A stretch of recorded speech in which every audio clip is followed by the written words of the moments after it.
Hello everyone, welcome to concept decoder. आप सभी का कंसेप्ट डिकोडर में स्वागत है। तो आपको पता चल ही गया होगा कि इस वीडियो में हम क्या डिस्कस करेंगे। हम डिस्कस करेंगे test for workability of concrete.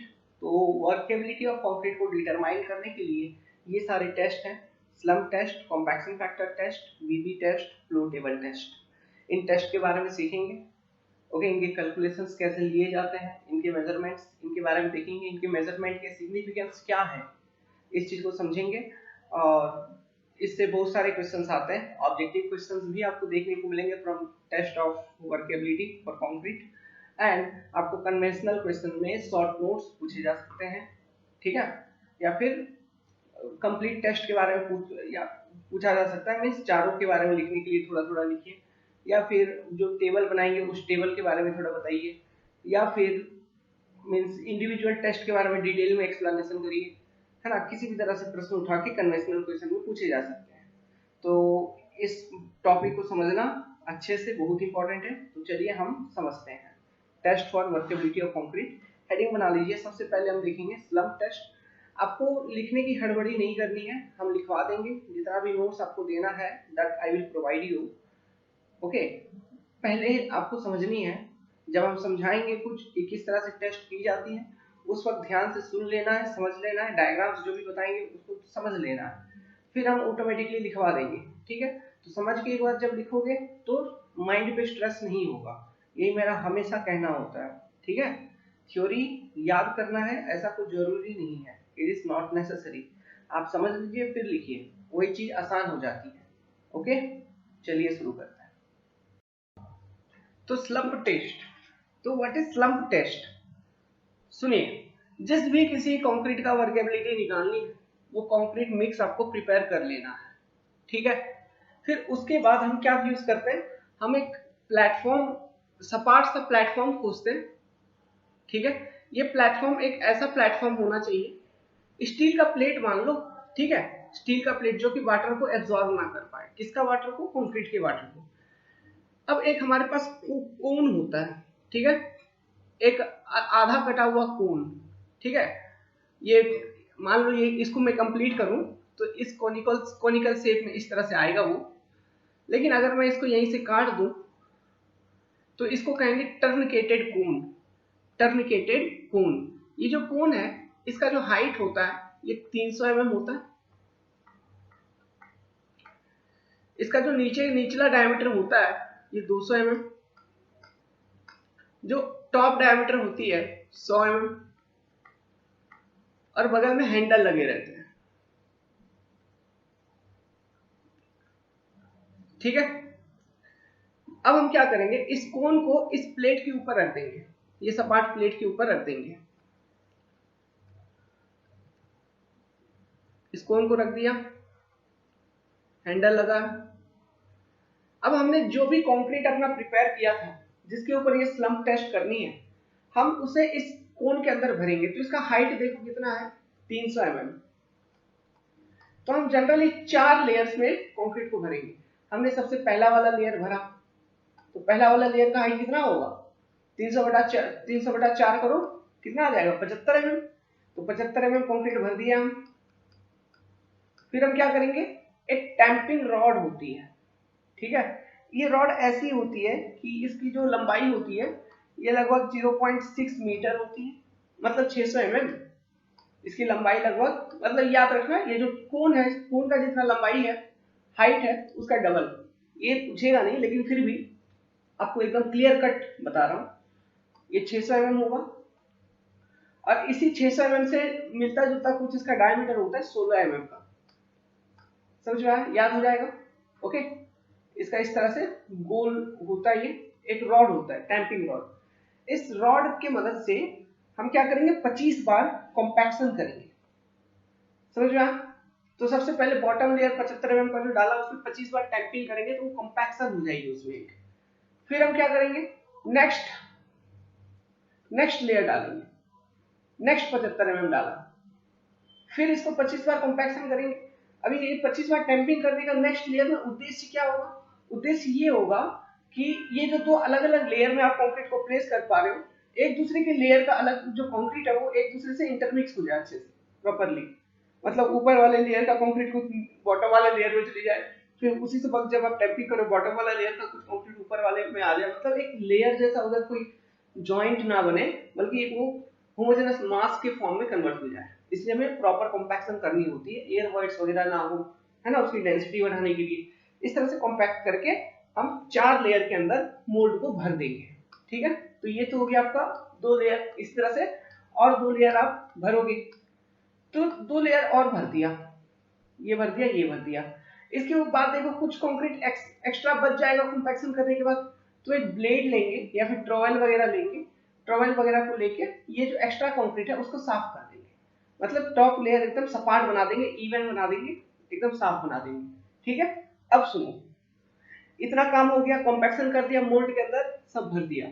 अब हम क्या करेंगे, ये जो हैंडल है ना, हैंडल हैंडल पे आप दोनों हाथों से पकड़ोगे, ठीक है, दोनों हाथों से पकड़ोगे और इसको वर्टिकली मतलब ऊपर उठा के ऊपर उठा लोगे, कोन को बाहर निकाल लोगे, तो क्या बच जाएगा अंदर, केवल कंक्रीट। अब जो कंक्रीट बच गया, तो लेट्स सपोज कि आपने इस शेप में कंक्रीट को भरा था कि नहीं, मोल्ड के अंदर वो कंक्रीट इस शेप में था, जिसकी हाइट थी 300 mm, ठीक है, इस शेप में था। नाउ मतलब जस्ट मोल्ड से अभी निकाला आपने, ठीक है, तो कंक्रीट इसी शेप में होना चाहिए। अभी होगा क्या कि मोल्ड से आपने निकालने के बाद ये जो ऊपर का टॉप कुछ कुछ लेयर है, ये कुछ टूट के निकल जाएगा, ढह जाएगा, है ना, उसको कहा जाता है सब्सिडेंस। तो लेट्स सपोज कि ये उसके बाद मोल्ड से निकलने के आपने जैसे ही मोल्ड से निकाला, तो ये इस तरह का मतलब सब्सिडाइज हो गया, मतलब ऊपर का जो इतना हिस्से का जो कंक्रीट है वो नीचे गिर गया, समझ गया, वो थोड़ा सा नीचे गिर गया। तो ये जो वैल्यू है, ये जो डिफरेंस आप निकालोगे, इसी को हम कहेंगे स्लम्प। इसी को क्या कहेंगे, स्लम्प। समझ में आया? नाउ अब देखो, इसमें भी अब 3 तरह के स्लम्प होंगे। आप ये जब आप ये जो मोल्ड को निकालोगे वर्टिकली अपवर्ड डायरेक्शन में पुल अप करोगे, तो आपको 3 जनरली जो हमारे पास पॉसिबल केसेस है, हमारे पास वो 3 तरह का पॉसिबल केसेस है। पहला केस ये, देखो आपका जो ये जो सब्सिडेंस मिल रहा है, इसका जो सरफेस है ये थोड़ा रफली इवन होगा, इवन सरफेस होगा, मिलता जुलता एक साथ, मतलब किसी का हाइट ज्यादा नहीं, किसी का हाइट कम नहीं, मतलब एक सपाट सरफेस। तो इस तरह का जो स्लम्प ऑब्टेन होगा, इसको हम कहते हैं ट्रू स्लम्प। True slump. तो जनरली हम अगर स्लम्प टेस्ट करते हैं, तो कंक्रीट में अगर ट्रू स्लम्प मिलता है और ऐसे कंडीशन में जो हम स्लम्प वैल्यू मेजर करते हैं, तो वो ज्यादा परफेक्ट इंडिकेशन है वर्केबिलिटी का। और बातें हमारी ध्यान से सुनिएगा, ठीक है, कुछ भी अनाप शनाप नहीं बोल रहे हैं, जो भी बोल रहे हैं सब इंपॉर्टेंट है, और किताबों में मिले ना मिले कोई जरूरी नहीं है, अच्छे से सुनिएगा। दूसरे टाइप ऑफ स्लम्प क्या होता है, कभी कभी पूछता है एग्जाम में, होगा क्या कि किसी एक साइड से मान लो आपका कट गया, लेट्स सपोज आपने जैसे ये हटाया, तो आपको मान लो कि ऐसे इधर से ऐसे इस तरह से झड़ गया कंक्रीट, तो आपके आपके पास कैसा कंक्रीट बचेगा अभी मोल्ड से निकालने के बाद, लेट्स सपोज आपके पास इस तरह का कुछ शेप आपको बच रहा है, समझ में आ रहा है? तो यहाँ पे देखिए, यहाँ पे कहेंगे कि कंक्रीट शियर हो गया, कंक्रीट क्या हो गया, शियर हो गया। तो इस तरह से अगर स्लम्प आपको मिलता है, तो इसे हम कहेंगे शियर स्लम्प, शियर स्लम्प। अभी तीनों केसेस में स्लम्प को निकालने का तरीका अलग अलग है। ये जो डिफरेंस आप निकालोगे ना, डिफरेंस मतलब सब्सिडेंस, ओके, ये निकालने का तरीका अलग अलग है, वो तरीका क्या क्या है बताएंगे, इसको कहेंगे शियर स्लम्प। तीसरा टाइप ऑफ स्लम्प क्या है, कोलैप्स स्लम्प। कोलैप्स स्लम्प मान लो ज्यादा पानी है कंक्रीट में, आपका क्या है, वाटर कंटेंट आपका ज्यादा है, तो कंक्रीट में अगर वाटर कंटेंट ज्यादा है, तो ऐसे केसेस में क्या होगा, आपका जैसे ही मोल्ड को हटाओगे, पूरा का पूरा कंक्रीट इसे ढह के इस तरह से कोलैप्स हो जाएगा, है ना, इस तरह से वो कोलैप्स फैल जाएगा, क्या हो जाएगा, फैल जाएगा। तो इस तरह के स्लम्प को कहेंगे कोलैप्स स्लम्प।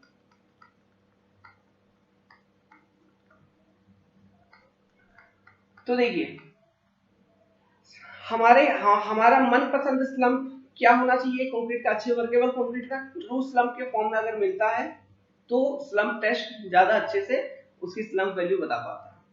कोलैप्स स्लम्प अगर मिलती है, तो इसका मतलब ये है कि वो जो कंक्रीट है उसमें वाटर कंटेंट बहुत ज्यादा है, काफी ज्यादा है, इसलिए कंक्रीट जैसे आपने मोल्ड को हटाया, पूरा का पूरा कंक्रीट जो आपका ढह गया। समझ में आया? अब ये जो शियर स्लम्प आपको मिलता है, अगर ये शियर स्लम्प मिलता है, ठीक है, तो एक तरीका होता है जिसके मदद से ये जो सब्सिडेंस है कि कितना स्लम्प वैल्यू है वो कैसे निकालेंगे इसको बताएंगे। लेकिन इसका मतलब क्या है? अगर इस तरह का स्लम्प आपको देखने को मिले कंक्रीट में, तो इसका मतलब हम ये बताएंगे कि जो आपका कंक्रीट है वो अच्छा नहीं है। जो आपका कंक्रीट है वो अच्छा नहीं है, मतलब उसमें कंक्रीट में कोहेसिवनेस उतना ज्यादा नहीं है, वो कंक्रीट थोड़ा नॉन कोहेसिव है। नॉन कोहेसिव कंक्रीट अगर है तो इसका मतलब ये कह सकते हो कि कंक्रीट जो आपने बनाया उसमें सीमेंट पेस्ट की कंटेंट कम है। वो बहुत तरह की बातें हमें पता चलती हैं। ओके, कोई एक ही बात नहीं है वर्केबिलिटी है, उनको बहुत तरह की बातें उससे पता चलती हैं। ओके, स्लम्प वैल्यू से तो हम जनरली ये आइडिया लगा लेते हैं कि कंक्रीट में सीमेंट पेस्ट की कंटेंट कम है, इसलिए उसमें कोहेसिवनेस उतना नहीं है, मतलब concrete is non cohesive. Concrete is non cohesive, इसलिए इस तरह का शियर हुआ, शियर एक्शन हुई और इस तरह से आपको स्लम्प मिल रहा है, नॉन कोहेसिव। और अगर कंक्रीट नॉन कोहेसिव हो तो हम क्या कह सकते हैं कि उसमें सेग्रीगेशन होने की चांसेस अधिकतम होगी, मतलब इंग्रेडिएंट्स जो हैं वो अलग अलग जल्दी हो जाएंगे, मतलब उसकी चांसेस ज्यादा होगी सेग्रीगेशन की। समझ में आया? तो अगर किसी कंक्रीट में शियर स्लम्प मिलता है तो what does it indicate? It indicate that cement content is less which makes it non cohesive, hence chances of segregation increases, chances of segregation increases। अभी देखो स्लम्प को मेजर करने का दो तरीका है। पहला तरीका पहला तरीका आपको मैं बता रहा हूं इसके लिए, किसके लिए? ट्रू स्लम्प और कोलैप्स स्लम्प के केस में कैसे कैलकुलेट करेंगे, ट्रू स्लम्प और कोलैप्स स्लम्प के केस में। तो देखिए यहाँ पे तो मैंने जनरली इस तरह का रफ बना दिया, लेकिन जो एक्चुअल डेफिनेशन है ये सब्सिडेंस को निकालने का, ठीक है, ये जो गैप है मतलब डिफरेंस इन हाइट, इसको निकालने का जो एक्चुअल डेफिनेशन है ट्रू स्लम्प और कोलैप्स स्लम्प के केस में जो अप्लाई करोगे आप, वो क्या होगा? वो ये होगा कि मान लो जब आपने मोल्ड को हटाया तो ये इस तरह का जो शेप बन रहा है, तो इसका जो टॉप सरफेस होगा, यहाँ पे तो मैंने ज्यादा सपाट दिखा दिया, लेकिन हो सकता है कुछ इस तरह का हो, इस तरह का हो, है ना, मतलब इस तरह का, इस तरह का थोड़ा जूम करके देखेंगे तो इस सरफेस में जो सबसे सबसे हाईएस्ट पॉइंट है वो कौन सा पॉइंट होगा? ये वाला पॉइंट। तो इस पॉइंट को लेट सपोज कि वो पॉइंट ये है, तो ये पॉइंट का हाइट, ओके, सबसे पहले तो ये 300 mm है, टोटल हाइट कितना है? 300 mm, 300 mm minus the highest point, okay, height of the highest point on the surface. समझ में आया? Height of the highest point on the surface. इस इन दोनों हाइट को अगर सब्ट्रैक्ट करोगे तो आपको एक सब्सिडेंस वैल्यू मिलेगी, that will be your slump value, true slump value या फिर कोलैप्स स्लम्प वैल्यू, आप इस तरह से कैलकुलेट करोगे। कोलैप्स स्लम्प के केस में तो मतलब ज्यादा वाटर कंटेंट है, मतलब वो तो पूरा ढह ही जाएगा। कोलैप्स स्लम्प तो बहुत ज्यादा मिलेगी, मतलब अगर ज्यादा वाटर कंटेंट है तो कोलैप्स स्लम्प जो है वो बहुत ज्यादा मिलेगी। ओके, कहने का मतलब पूरा ढह गया तो कितना मिलेगा सब्सिडेंस? आपको 200 mm तक मिल सकता है, 220 230 इतना तक मिल सकता है ना। तो वेल, तो ये हो गई ट्रू स्लम्प, इस तरह से निकालेंगे। अभी शियर स्लम्प के केस में कैसे, आप इस केस में इस तरह का जो सब्सिडेंस हुआ है, जस्ट ए मिनट, इरेज हो गया वो गलती से, इस तरह का जो सब्सिडेंस हुआ है, ठीक है, ऐसे केसेस में आप कैसे निकालोगे सब्सिडेंस वैल्यू? तो देखिए हम डिफरेंट पॉइंट ले लेंगे, एक पॉइंट ये, एक पॉइंट ये, एक पॉइंट ये, एक पॉइंट ये, एक पॉइंट ये, मान लो इस तरह का 5-10 पॉइंट ले लिया, हर एक पॉइंट का हाइट निकाल लिया, हर एक का हाइट निकाल लिया, h1 h2 h3 h4 h5 h6, हर एक का हाइट निकाल लिया। मान लो आपने 10 रीडिंग लिया, ओके, कितना रीडिंग लिया? 10 रीडिंग लिया, तो 10 रीडिंग लिया तो 10 का एवरेज निकाल लो, means summation h n equal to 1 to 10 divided by 10, तो ये एक h एवरेज का वैल्यू आ जाएगा। समझ गया? Now 300 mm minus h average कर देंगे तो एक सब्सिडेंस की वैल्यू निकलेगी, तो ये जो सब्सिडेंस की वैल्यू निकलेगी ये होगी शियर स्लम्प। इस तरह से हम शियर स्लम्प के केस में वो सब्सिडेंस कैलकुलेट करते हैं। बात क्लियर है यहाँ तक? तो इस तरह से एक्सपेरिमेंट किया जाता है। ओके, तो शियर स्लम्प अगर कंक्रीट में हो रही है मतलब कंक्रीट इज डिफेक्टिव, अच्छी कंक्रीट नहीं है।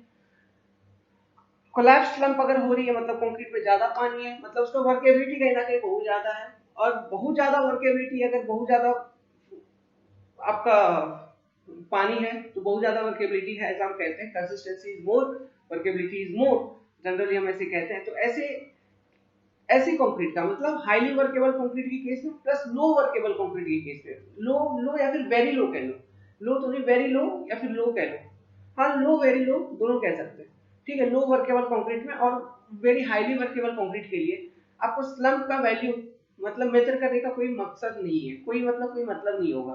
क्यों? अगर बहुत कम वर्केबिलिटी है तो आप जैसे मोल्ड को निकालोगे और कंक्रीट अच्छा है, मतलब कंक्रीट में सेग्रीगेशन नहीं हो रहा है, ये सब कुछ कोई पॉसिबिलिटी नहीं है, कोहेसिव भी है प्लस वर्केबिलिटी भी लो है, ऐसे केसेस में जब आप मोल्ड को बाहर निकालोगे तो आपका ये जो सब्सिडेंस है ये मिलेगा ही नहीं, ये बहुत कम मिलेगा, 10 mm, 5 mm, 20 mm। तो इस तरह का जो अगर सब्सिडेंस मिलेगा तो उसको कहेंगे लो वर्केबल कंक्रीट। और अगर हाई वर्केबल कंक्रीट है तो आपको तो कोलैप्स स्लम्प मिलेगा, समझ में आ रहा है? तो इस केस में सब्सिडेंस बहुत ज्यादा होगी। तो जनरली जो आपका स्लम्प टेस्ट है ये सुटेबल किस तरह के कंक्रीट के लिए है? For medium workable concrete. Medium workable concrete के लिए ये टेस्ट ज्यादा सुटेबल है, समझ में आया? इस टेस्ट को आप फील्ड में कंडक्ट कर सकते हो, जनरली फील्ड टेस्ट है ये एक तरह का, या फिर आप लेबोरेटरी में भी कंडक्ट करके इस तरह से वर्केबिलिटी निकाल सकते हैं।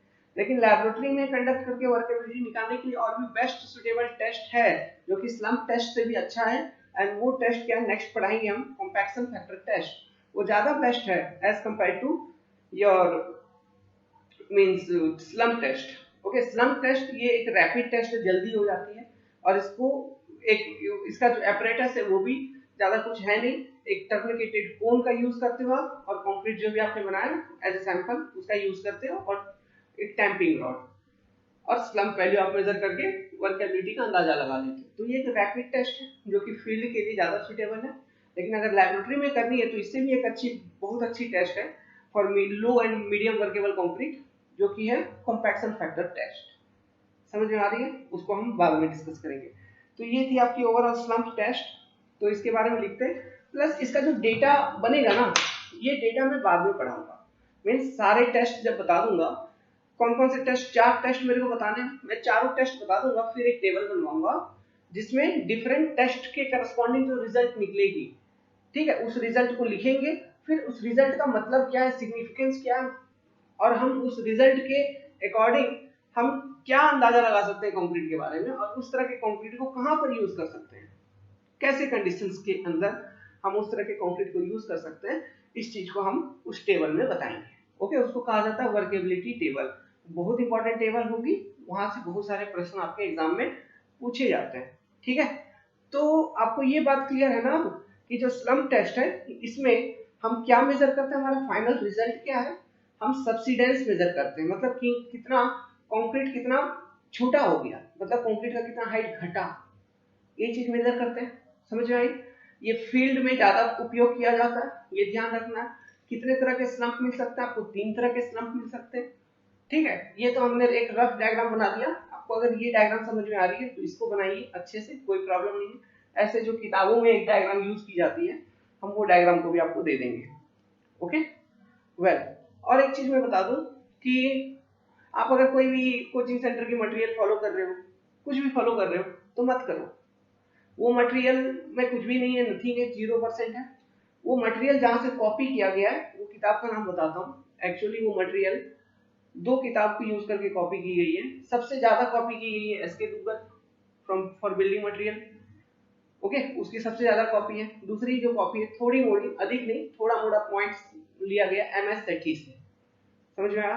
कंक्रीट टेक्नोलॉजी एमएस सेठी से थोड़ा मोड़ा पॉइंट लिया गया, लेकिन मैक्सिमम जो कंटेंट है उसकी, जो भी मटेरियल, चाहे आईएएस मास्टर हो, गेट एकेडमी, मेड इजी, ये वो उन लोगों ने अपने आप नहीं लिखा है, कहीं से छापा है, कोई एक पर्टिकुलर स्टैंडर्ड ऑथर होते हैं, उनका कॉपी पेस्ट किया हुआ उन लोगों ने। पता नहीं कोई केस क्यों नहीं कर रहा है, शायद पैसा खिलाया होगा, पता वेल, तो वहां से कॉपी किया गया है। हाँ, एजुकेशन के ऊपर किसी का अधिकार नहीं है, ये किसी का जायदाद मतलब प्रॉपर्टी नहीं होती है, it is distributed in all. जैसे मुझे पता है, हमने भी कहीं से सीखा है, हम आपको बता रहे हैं, आपने भी कहीं से सीखा है सेम चीज। तो यही सब चीजें किताबों में लिखी होंगी, तो वही सब चीजें तो हम पढ़ रहे हैं जो फाइंडिंग्स अभी तक के किसी ने किया, हम लोग स्टडी कर रहे हैं। हाँ, लेकिन ये जो मटेरियल वाले हैं कोचिंग वाले की, ये लोग जो दावा करते हैं कि वी आर, ऐसा कुछ नहीं है, सभी स्टैंडर्ड बुक से कॉपी करते हैं। हेंस आई से कि फॉलो स्टैंडर्ड बुक, उसमें आपको 100% कंटेंट मिलेगी अगर आप सेल्फ स्टडी करते हो। और self study is the best tool to crack examination like UPSC और एसएससी। हाँ हाँ, मेहनत थोड़ा ज्यादा हो सकता है, लेकिन अगर हम जैसे लोग आपके साथ हैं तो मेहनत थोड़ा कम करना पड़ेगा, एक प्रॉपर डायरेक्शन में काम करोगे तो और जल्दी हो जाएगा। ठीक है, अभी तो बिल्डिंग मटेरियल ये सब जो हम पढ़ा रहे हैं, या फिर हमने जो भी सब्जेक्ट पढ़ा है उसके लिए आपको कोई अलग से किताब पढ़ने की जरूरत नहीं है। आप केवल प्रीवियस ईयर क्वेश्चंस को सॉल्व करिए, उतना ही काफी है। हाँ, जो एक आध टॉपिक, छोटे मोटे टॉपिक्स जो हमने छोड़े हैं उसको आप गूगल करके भी पढ़ लोगे, काम बन जाएगा, नोट्स बना लो। ऐसे जो हमने छोड़ा हुआ है वो सब मेरे ध्यान में है, उसको मैं कवर करवा दूंगा इस साल के आईएएस एग्जामिनेशन से पहले। ठीक है, चलिए इसके बारे में लिखिए, स्लम्प टेस्ट के बारे में तो लिखिए। अभी कुछ मत करना है, कोई डायग्राम वायग्राम नहीं बनानी है, हम जब बोलेंगे तब आप बनाइएगा। अभी पहले लिखिए हेडिंग बनाइए स्लम्प टेस्ट, और उसके अंदर में लिखिए first point, this test is used for medium workable concrete. Next point, generally slump test is not used for less and high workable concrete. Generally slump test is not used for less and high workable concrete. इसमें underline करिए इन दोनों points में से जो सबसे पहला वाला point है उसमें अंडरलाइन करिए ये वर्ड जो है मीडियम, और सेकंड पॉइंट में आप अंडरलाइन करिए लेस और हाई। ये बात क्लियर है ना? हम क्यों मीडियम वर्केबल कंक्रीट के लिए यूज करेंगे? क्योंकि हमें अच्छी स्लम्प की वैल्यू मिलती है। हाई वर्केबल वर्क कंक्रीट में स्लम्प वैल्यू मिलती नहीं, क्योंकि स्लम्प आपको कोलैप्स हो जाता है। और आपका ये जो है लेस वर्केबल कंक्रीट में स्लम्प की वैल्यू होगी नहीं, क्योंकि कोई सब्सिडेंस आपको मिलती ही नहीं है। There is no fall of concrete और सब्सिडेंस ऑफ कंक्रीट। समझ में आया? इसलिए not used for less and high workable concrete. Clear है? दो पॉइंट हम लोग। नेक्स्ट थर्ड पॉइंट लिखिए, in this test a truncated cone is used, truncated का spelling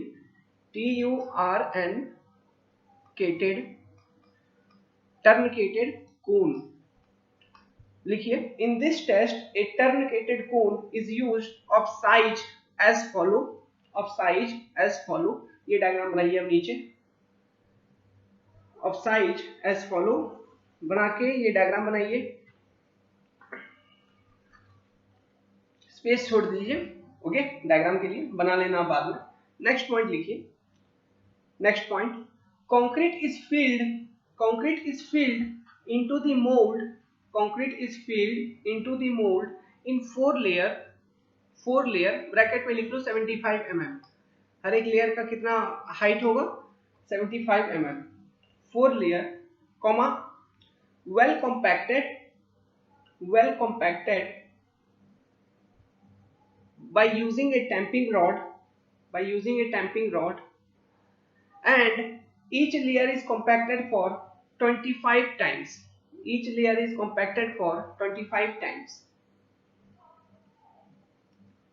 Next, the top layer of concrete is leveled मतलब जो concrete access बच जाएगा, ठीक है, आफ्टर कॉम्पैक्शन उसको आपको लेवल करनी है, तो levelled. The top layer of concrete is leveled with blade or trowel.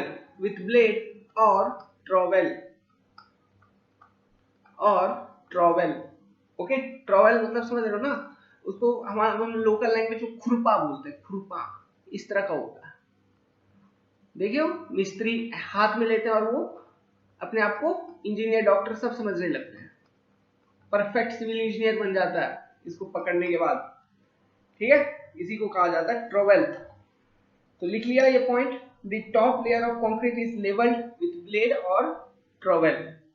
ठीक है, ब्लेड मतलब ये नहीं जो सेविंग करते हैं वो ब्लेड नहीं थोड़ा बड़ा होगा, मतलब कोई सीट वगैरह यूज करके किसी से काटो, ओके, मतलब प्लेन करो, उसको सपाट करो बस। Next point, mould is immediately removed by raising it in vertical direction.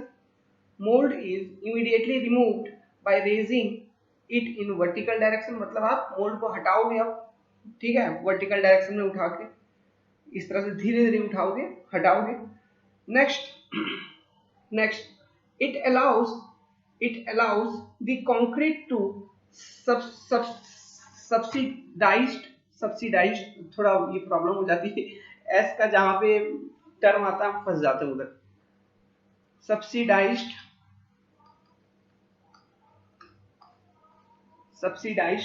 and the slump is measured immediately after subsidence of concrete, and the slump is measured immediately after subsidence of the concrete, and the slump is measured immediately after subsidence of concrete.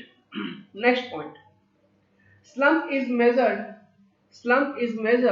as height of subsidence. Slump is measured as height of subsidence,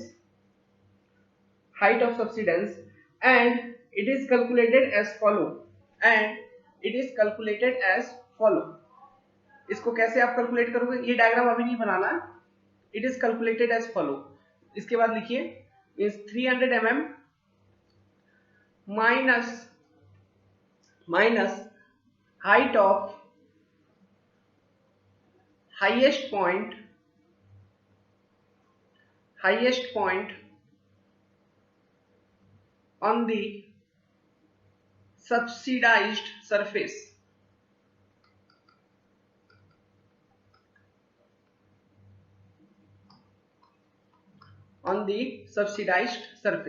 इस तरह से हम major करेंगे slump value.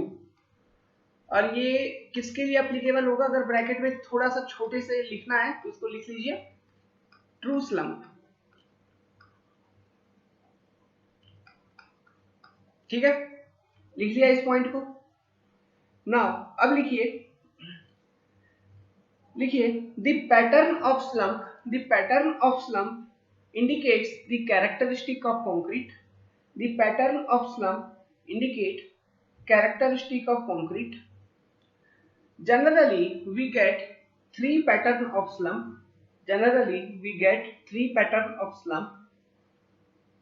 depending on characteristic of concrete as follow. Generally we get three pattern of slump depending on characteristic of concrete as follow. तो वो कौन कौन से पैटर्न है, ऐसे लिखिए पॉइंट करके, पॉइंट वाइज। पहला ट्रू स्लम्प, इसके बारे में क्या लिखेंगे, लिखिए इवन सब्सिडाइज्ड सरफेस, या फिर इवन ऐसे लिखिए इवन स्लम्प, ट्रू स्लम्प या फिर इवन स्लम्प। ओके, ये हो गया। दूसरा आपका क्या हो गया, शियर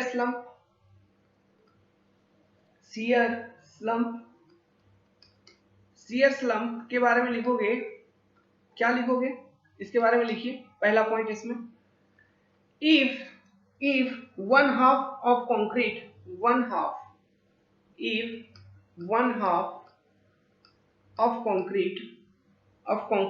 slide down,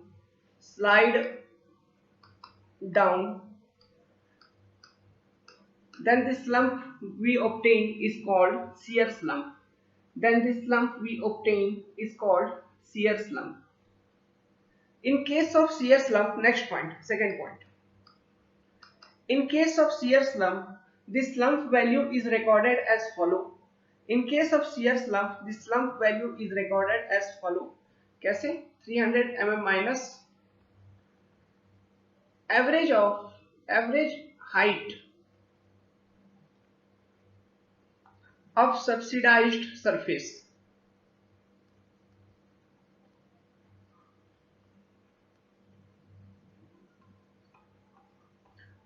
समझ आ रहा है, कंसेप्ट समझ में आया। H1 H2 H3, मान लो 10 पॉइंट आपने सेलेक्ट किया, तो 10 पॉइंट का हाइट मेजर करोगे स्केल को यूज करके, उसका एवरेज ले लोगे तो वो एवरेज हाइट निकल जाएगा।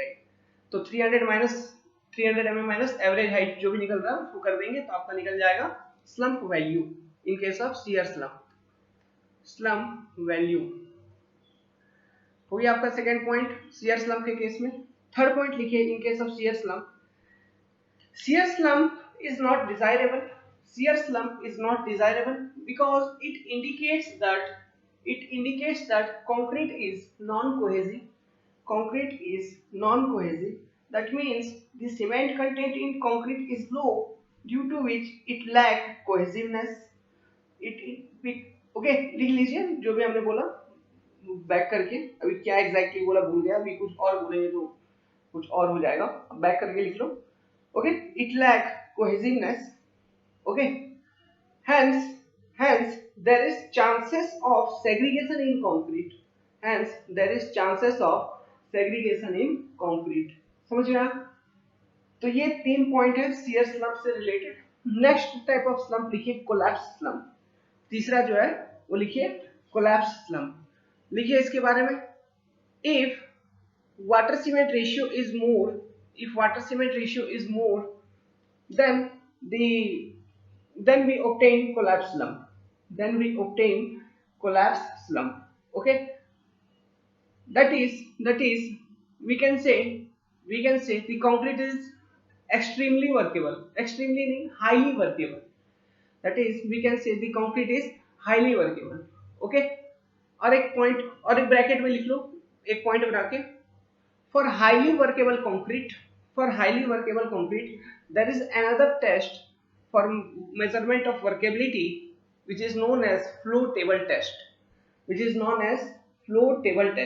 बहुत ज्यादा अगर वर्केबिलिटी है कंक्रीट की तो ऐसे कंडीशंस में हम flow table test generally conduct करते हैं for highly workable concrete. Okay, वो क्या है हम समझाएंगे, आपको बताएंगे किस तरह से निकाली जाती है workability by using flow table test.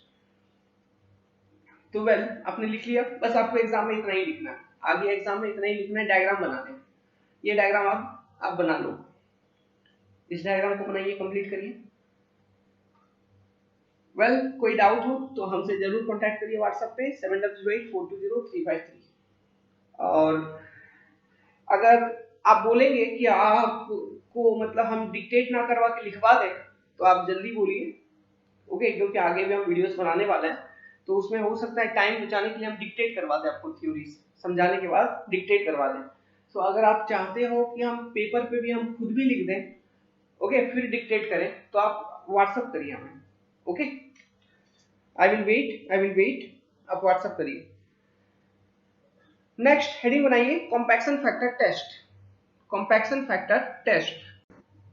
Well compaction factor test को लिखने से पहले, हेडिंग बनाने से पहले उस हेडिंग को काट दो और 2 पॉइंट लिखो, इसमें नोट बनाओ, एक नोट बनाओ और ऐसे लिखिए। पहला पॉइंट कि ये जो स्लम्प टेस्ट हम उस तरह के कंक्रीट के लिए ही कंडक्ट करेंगे जिसमें जो एग्रीगेट का साइज है, मैक्सिमम एग्रीगेट साइज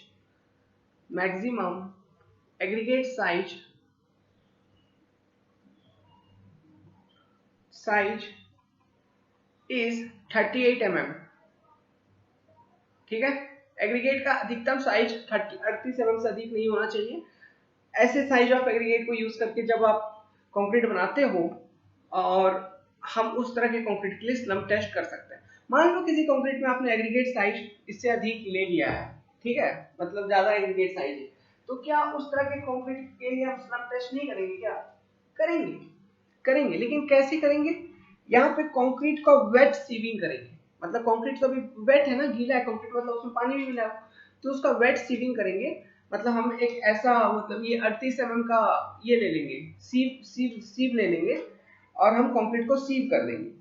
तो जो एग्रीगेट इस 38 mm सीव से पास हो जाएगा, मतलब जो कंक्रीट इससे पास हो जाएगा, उतने कंक्रीट को लेके हम ये वर्केबिलिटी टेस्ट कंडक्ट कर लेंगे by using slump method.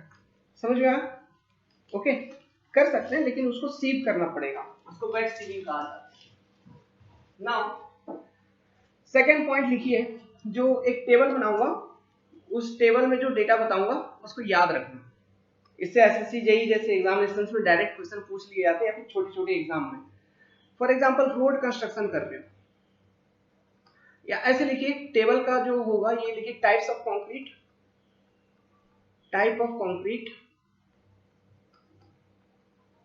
And slump का मेजरमेंट ले रहे हैं एमएम में। टाइप ऑफ कंक्रीट वर्क अगर लिखना है तो इस तरह से भी लिख लीजिए, टाइप ऑफ कंक्रीट वर्क। पहला रोड कंस्ट्रक्शन के लिए हमेशा ध्यान रखना कि स्लम्प की वैल्यू काफी कम होगी, मतलब लो वर्केबल कंक्रीट आपको रोड कंस्ट्रक्शन में यूज होता है। रोड कंस्ट्रक्शन इसमें जो स्लम्प की वैल्यू होगी 20 to 40 mm, ठीक है। इस रेंज में अगर स्लम्प है तो that concrete is suitable for road works. Second लिखिए, parapet, parapet comma pier comma slab comma beam comma column and wall, column and wall. इस केस में जो स्लम्प की वैल्यू होगी it will be 40 to 50, 40 to 50। Third, concrete for canal lining, concrete for canal lining. इस case में जो slump की value होती है इट इज 70 to 80, ठीक है। ये वैल्यू याद रखिएगा, एग्जाम में आपसे पूछे जाएंगे। Fourth, normal RCC work, RCC work. इस केस में जो आपके स्लम्प की वैल्यू होगी कंक्रीट की 50 to 120, 50 to 120, ठीक है। Next point number 5, RCC work लिख लिया। पॉइंट नंबर 5 इसी में, just a minute, mass concreting, जैसे कि डैम वगैरह कंस्ट्रक्ट कर रहे हो, डैम वगैरह बना रहे हो, वहां पे मास कंक्रीटिंग। मास कंक्रीटिंग के केस में जो स्लम्प की वैल्यू होगी it will be 25 to 50 mm। Next sixth, concrete to be vibrated, मतलब ऐसा कंक्रीट जिसका कॉम्पैक्शन आपको वाइब्रेशन के माध्यम से करनी है। तो देखो कंक्रीट को, ये क्वेश्चन 12 में बहुत अधिक बार पूछी गई है। Okay, concrete to be vibrated की स्लम्प कितनी होनी चाहिए, इनमें से किसी का भी स्लम्प वैल्यू पूछ सकता है, तो ये टेबल बहुत इंपॉर्टेंट है, याद रखना आपको। कंक्रीट टू बी वाइब्रेटेड का भी पूछ सकता है, तो कंक्रीट टू बी वाइब्रेटेड, सोचो आप वाइब्रेशन करोगे तो मैंने एक डिफेक्ट बताया था, ब्लीडिंग सेग्रीगेशन, मतलब एग्रीगेट नीचे बैठ जाएगा और पूरा का पूरा पानी और सीमेंट का घोल ऊपर आ जाएगी, जिसको हम लाइटेंस फॉर्मेशन कहते हैं। तो ये जो कॉन्सेप्ट है इसको कहा जाता है ब्लीडिंग ऑफ कंक्रीट। तो ये अगर होती है तो कंक्रीट को पोरस बना देगी, कंक्रीट को कमजोर बना देगी, ये नहीं होना चाहिए। तो अगर कंक्रीट में पानी ज्यादा है और उसको कॉम्पैक्शन करती है वाइब्रेशन के माध्यम से, तो ब्लीडिंग होने की चांसेस ज्यादा हो जाती है ना, सेग्रीगेशन होने की चांसेस ज्यादा हो जाती है। जो ऐसा कंक्रीट जिसको आपको वाइब्रेशन के माध्यम से कॉम्पैक्शन करना है, उसका वर्केबिलिटी काफी कम ही होता है, ये चीज ध्यान रखना, मतलब उसमें वाटर कंटेंट, पानी काफी कम होता है पहले से ही। ओके, तो ऐसे कंक्रीट को आप अच्छे से वाइब्रेट करके अच्छा स्ट्रेंथ, मैक्सिमम स्ट्रेंथ अचीव कर पाओगे। कॉम्पैक्शन ऑफ कंक्रीट जब हम पढ़ा रहे थे, वहां पे एक चीज मैंने लिखा था कि driest possible concrete if workable and if it is compacted for 100% it gives maximum strength. समझ में आ रही बात, ठीक है। तो लिखिए concrete to be vibrated, concrete to be vibrated, vibrated का जो स्लम्प होगा ये होगा आपका 10 to 25। सबसे कम स्लम्प किसका है, फिर यहाँ पे अगर मैं आपसे पूछूं सबसे कम स्लम्प किसका होना चाहिए, 10 mm। किस केस में, ऐसे अगर स्लम्प 10 mm तक भी है, 10 से 25 mm तक के, लेकिन सबसे लोएस्ट वैल्यू 10 mm तक दिया है, तो अगर है तो आप कंक्रीट को आप वाइब्रेट कर सकते हो। समझ में आ रही बात, क्लियर है। फिर रोड कंस्ट्रक्शन के लिए मिनिमम स्लम्प की वैल्यू 20, मैक्सिमम इतना, ठीक है। फिर इनके लिए मिनिमम मैक्सिमम का वैल्यू एक रेंज, ये ध्यान में रखिएगा, एग्जाम में पूछा जा सकता है। नॉर्मल आरसीसी वर्क के लिए 120 था अधिकतम, ध्यान दीजिए, ठीक है। कैनाल लाइनिंग याद रखो ना रखो कोई जरूरी नहीं है, लेकिन इतना सारा याद करोगे तो उसको भी याद कर ही लेंगे। मास कंक्रीटिंग का याद रखना 25 गुना 50, 25 गुना 50, है ना। मास कंक्रीटिंग 25 गुना 50, मास कंक्रीट दो शब्द है, 25 याद रखना, तो 25 गुना 2 50, ठीक है। वेल, अब एक हेडिंग बनाइए, compaction factor test. Okay, compaction factor test या फिर कॉम्पैक्टिंग फैक्टर टेस्ट। सबसे पहली बात जो आपको ध्यान में रखनी है कि ये जनरली लेबोरेटरी में परफॉर्म किया जाता है, ठीक है। दूसरी बात जो आपको ध्यान रखनी है वो ये रखनी है कि कॉम्पैक्टिंग फैक्टर टेस्ट आप जब कंडक्ट करो तो ये बात ध्यान रखना, जो कंक्रीट आप प्रिपेयर कर रहे हो उसमें जो एग्रीगेट साइज आप यूज किए हैं okay, that should not be greater than 40 mm। ठीक है, इससे पिछले वाले केस में मतलब स्लम्प टेस्ट में जो मैक्सिमम एग्रीगेट साइज पर लिमिटेशन उन्होंने डाला था वो कितने पे डाला था, 38 mm से ज्यादा नहीं होना चाहिए। ठीक है, ओके, बस ये दो बातें अभी ध्यान में रखिए। अब मैं पहले टेस्ट समझाता हूँ, पहले आप उसको समझ लीजिए, इसकी बेसिक क्या है, इसके पीछे जो कॉन्सेप्ट है वो क्या है, फिर मैं आपको लिखवा दूंगा। ठीक है, तो चलिए जरा टेस्ट को समझते हैं। इसमें होता क्या है कि एक इस तरह का स्टैंड है, ठीक है, एक इस तरह का स्टैंड है और एक प्लेटफॉर्म है आपके पास, एक प्लेटफॉर्म है और इससे एक स्टैंड कनेक्टेड है। नाउ अभी आपके पास एक मोल्ड है, एक फिक्स साइज का मोल्ड है। ठीक है, मीन्स इस मोल्ड का जो भी वॉल्यूम है ये आपको पता है, वॉल्यूम इज नोन, प्लस इस मोल्ड का जो वेट है ये भी आपको पता है, weight of mould is known. Let's suppose इस मोल्ड का वेट है WM। अभी कॉम्पैक्शन फैक्टर टेस्ट का बेसिक क्या है, हमारे पास ना डिफरेंट कोन्स होते हैं, फॉर एक पहला कोन एक पर्टिकुलर हाइट पे एक कोन लगा है इस तरह से। ठीक है, नाउ अब हम क्या करेंगे, और एक कोन लगा रहता है, दो कोन लगे रहते हैं सीरीज में। ओके, ये कुछ पहला कोन है, दूसरा कोन इस तरह से लगा रहेगा, दो कोन लगा रहेगा इस तरह से सीरीज में। सुनो, जिस भी कंक्रीट का आपको वर्केबिलिटी टेस्ट करनी है उस कंक्रीट को इस कोन में डाल देंगे। ठीक है, तो जब हम पहले वाले कोन में, ये अपर कोन है, इसको फर्स्ट कोन कहेंगे, ये कोन जो है जैसा आपका कोन था स्लम्प टेस्ट के केस में ना, सेम उसी तरह का कोन होता है, लेकिन ये दो कोन हम सीरीज में यूज करते हैं, एक नहीं बल्कि हम दो कोन यूज करेंगे। ठीक है, तब जब हम क्या करेंगे, सबसे पहले जब हम कंक्रीट डालेंगे पहले वाले कोन में, तो पहले वाले कोन में जब आप कंक्रीट डाल रहे हो तो निचला ये जो पट्टा है ये बंद रहेगा, ये क्या रहेगा, ये बंद रहेगा। ठीक है, तो आपने कंक्रीट को डाल दिया पहले वाले कोन में, इस कोन को फुल कर दिए, फिर इस पट्टे को खोल दीजिए, इसको क्या कर दीजिए, ओपन कर दीजिए। तब हम जब इसको ओपन करेंगे तो इस कोन के ओपनिंग के थ्रू से कंक्रीट सेकंड वाले कोन में आएगी, सेकंड वाले कोन में आएगी, सेकंड वाले कोन में आएगी और उसके थ्रू से पास होते हुए इस मोल्ड के अंदर कंक्रीट फिलअप होगी। समझ में आ रहा है, आप कंक्रीट को तब तक डालते रहेंगे जब तक ये मोल्ड फिल ना हो जाए। लेट्स सपोज ये जो मोल्ड है ये भर गया, ये भर गया, इस तरह से कुछ भर गया। ठीक है, तो ऊपर का ऊबड़ खाबड़ जो सरफेस है इसको हम क्या कर देंगे, ट्रिम कर देंगे, मतलब इसको प्लेन बना देंगे। ठीक है, इसको प्लेन बना दिया इस तरह से। नाउ अब इस मोल्ड को लेंगे और इसका वेट मेजर कर लेंगे, इसका क्या मेजर कर लेंगे, वेट। तो लेट्स सपोज अभी जो वेट है ये निकल के आ रहा है W1।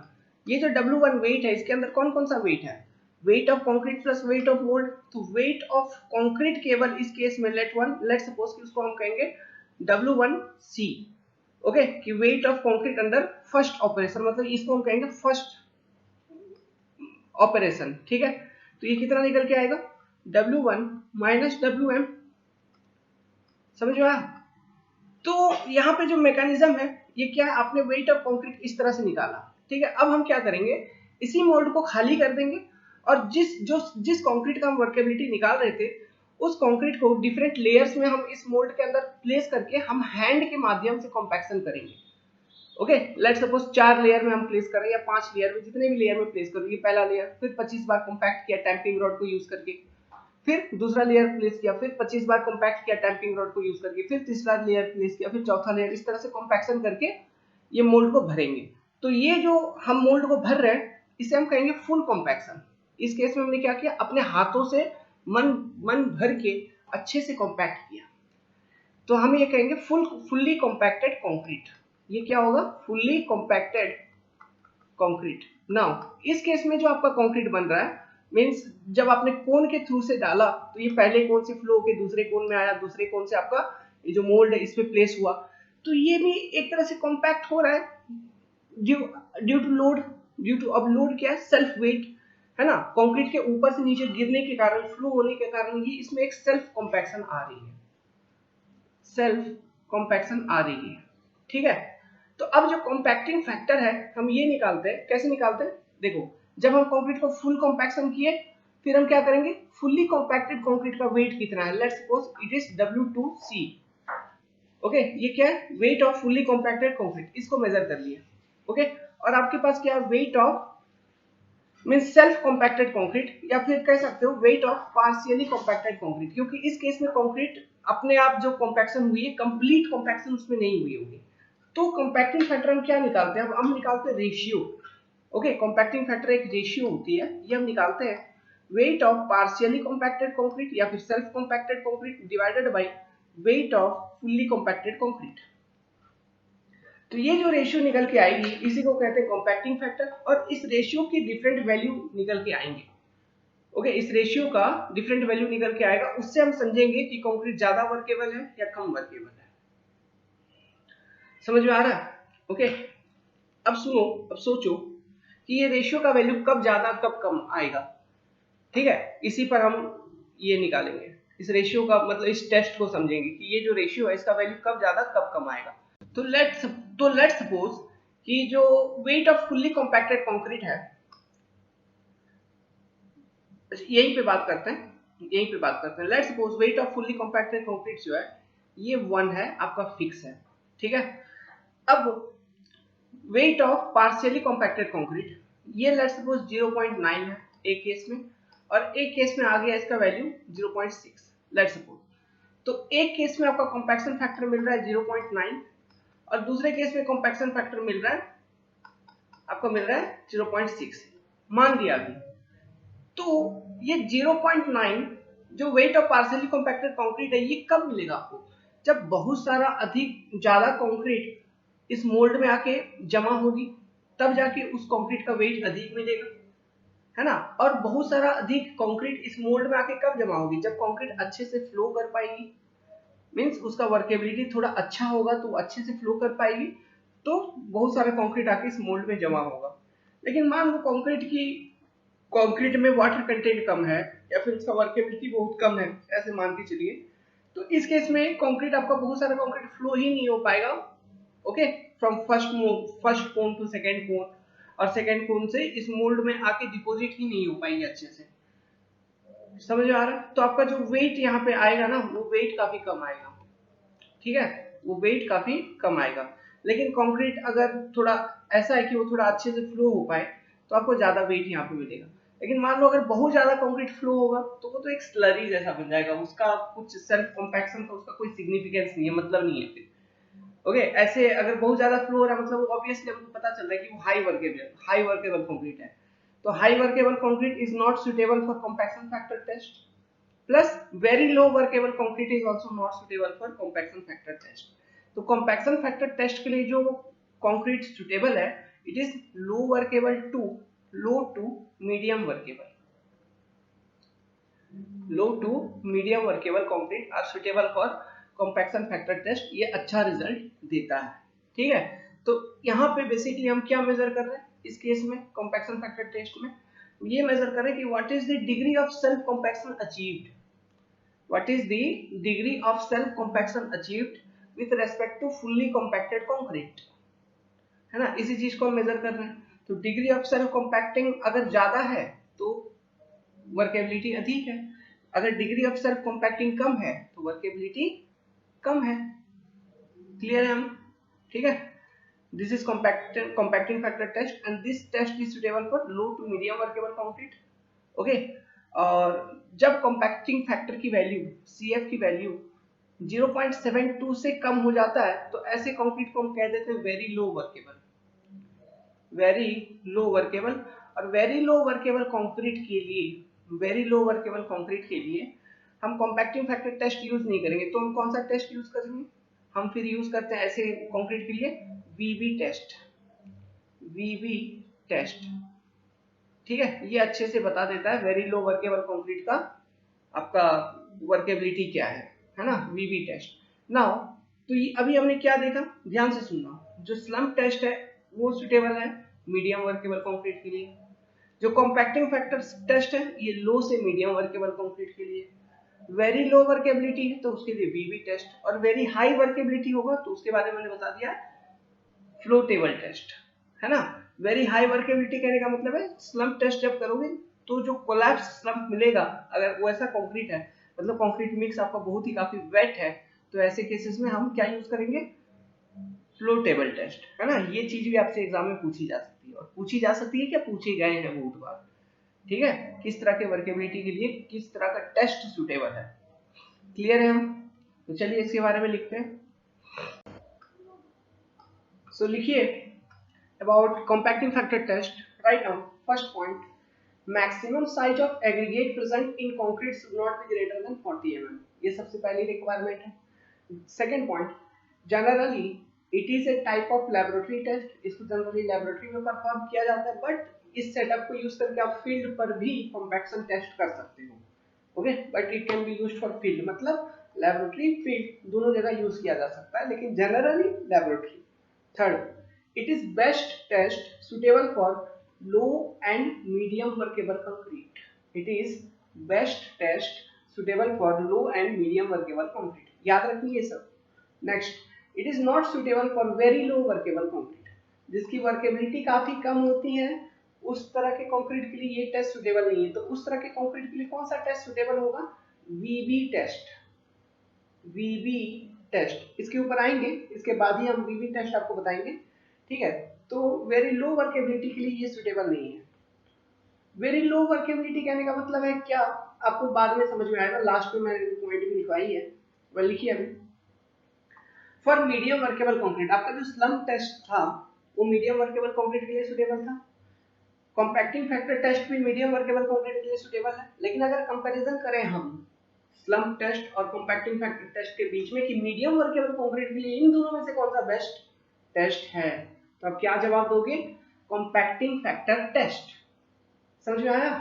As compare to slump test for medium workable concrete, the result of compacting factor test are more accurate, इसकी एक्यूरेसी काफी अच्छी होती है।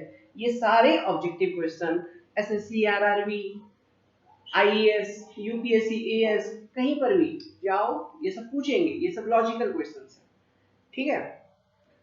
नेक्स्ट पॉइंट, कंसेप्ट बिहाइंड, ये बहुत इंपॉर्टेंट पॉइंट है, सुनिए।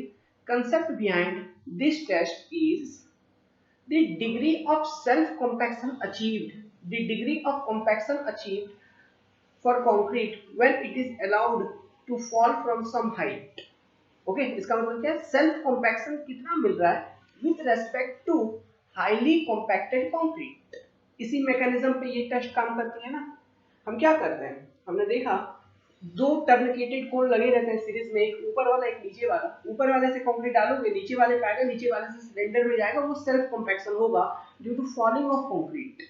तो वो सेल्फ कॉम्पैक्शन कितना अचीव हो रहा है विथ रेस्पेक्ट टू जब आप फुल्ली कॉम्पैक्ट कर रहे हो, इसी का आप रेशियो निकाल रहे हो क्या। तो अगर कोई कंक्रीट अच्छे से फ्लो कर पा रहा है, हाई वर्केबल है, तो ज्यादा कंक्रीट आपका सिलेंडर में आके गिरेगा, समझ में आया। तो वो ज्यादा वर्केबल है इसलिए ज्यादा कंक्रीट आके गिरेगा, ठीक है। अगर वो फ्लो ही नहीं कर पाएगा तो कंक्रीट आपको आ पाएगा क्या सिलेंडर में, ज्यादा नहीं आ पाएगा ना। लॉजिक समझ में, क्लियर है। नेक्स्ट, तो ये डायग्राम बनाइए, ये डायग्राम बनाइए कॉम्पैक्टिंग फैक्टर apparatus का, ये डायग्राम बनाइए। यहाँ पे देखिए ये जो हॉपर लिखा है, कोनिकल हॉपर, इसको हम टर्निकेटेड कोन भी कह सकते हैं, ठीक है। ये सेम चीज है जैसा स्लम कोन में था, मतलब स्लम टेस्ट में था, ओके। टर्निकेटेड कोन, यहाँ पे ट्रैप डोर है, मतलब दरवाजा लगा रहता है, ओके। अब हमारा जो प्रोसीड्यूर है वो प्रोसीड्यूर क्या है, हम सबसे पहले कंक्रीट को पहले वाले कोन में डालेंगे, इसको भर देंगे, ये दरवाजा बंद रहेगी। पहले वाले कोन में डाला कंक्रीट, भर दिया, दरवाजा बंद है। अब जब कंक्रीट पहले वाले कोन में आपने प्रॉपर्ली इसको भर दिया, तो जो भी एक्सेस कंक्रीट है उसको आप लेवल कर लीजिए, ठीक है। फिर ये दरवाजा हम ओपन कर देंगे, और नीचे सेकंड वाले कोन में अब कंक्रीट आएगी, अगर दरवाजा ओपन कर दोगे तो सेकंड वाला जो कोन है इसका जो दरवाजा इसको बंद रखेंगे उस वक्त, ठीक है। तो कंक्रीट फिर इसको आने देंगे सेकंड वाले में, सेकंड वाले में आएगा, मान लो सारा का सारा कंक्रीट गिर गया, लेकिन फिर भी साइड से इसके अगल बगल कुछ कुछ चिपका रहेगा, उसको भी आप अच्छे से झाड़ दोगे और सेकंड वाले में आने के लिए मजबूर कर दोगे, ठीक है। मतलब उसको भी सेकंड वाले में आप डाल दो। फिर आप सेकंड वाले का दरवाजा ओपन करिए, तो ये कहाँ गिरेगा, सिलेंडर के ऊपर। अब सिलेंडर के ऊपर गिरेगा, कॉम्पैक्शन होगी, तो जो भी एक्स्ट्रा कंक्रीट बची ही होगी उसको क्या करना है, आपको उसको ट्रिम कर देना है, मतलब लेवल कर देना है। फिर क्या करना है, वेट मेजर कर लेना है सिलेंडर का कंक्रीट के साथ, ठीक है। वो वेट मेजर कर लिया, फिर जो भी वेट आया उसको कैलकुलेट करके रख लेना।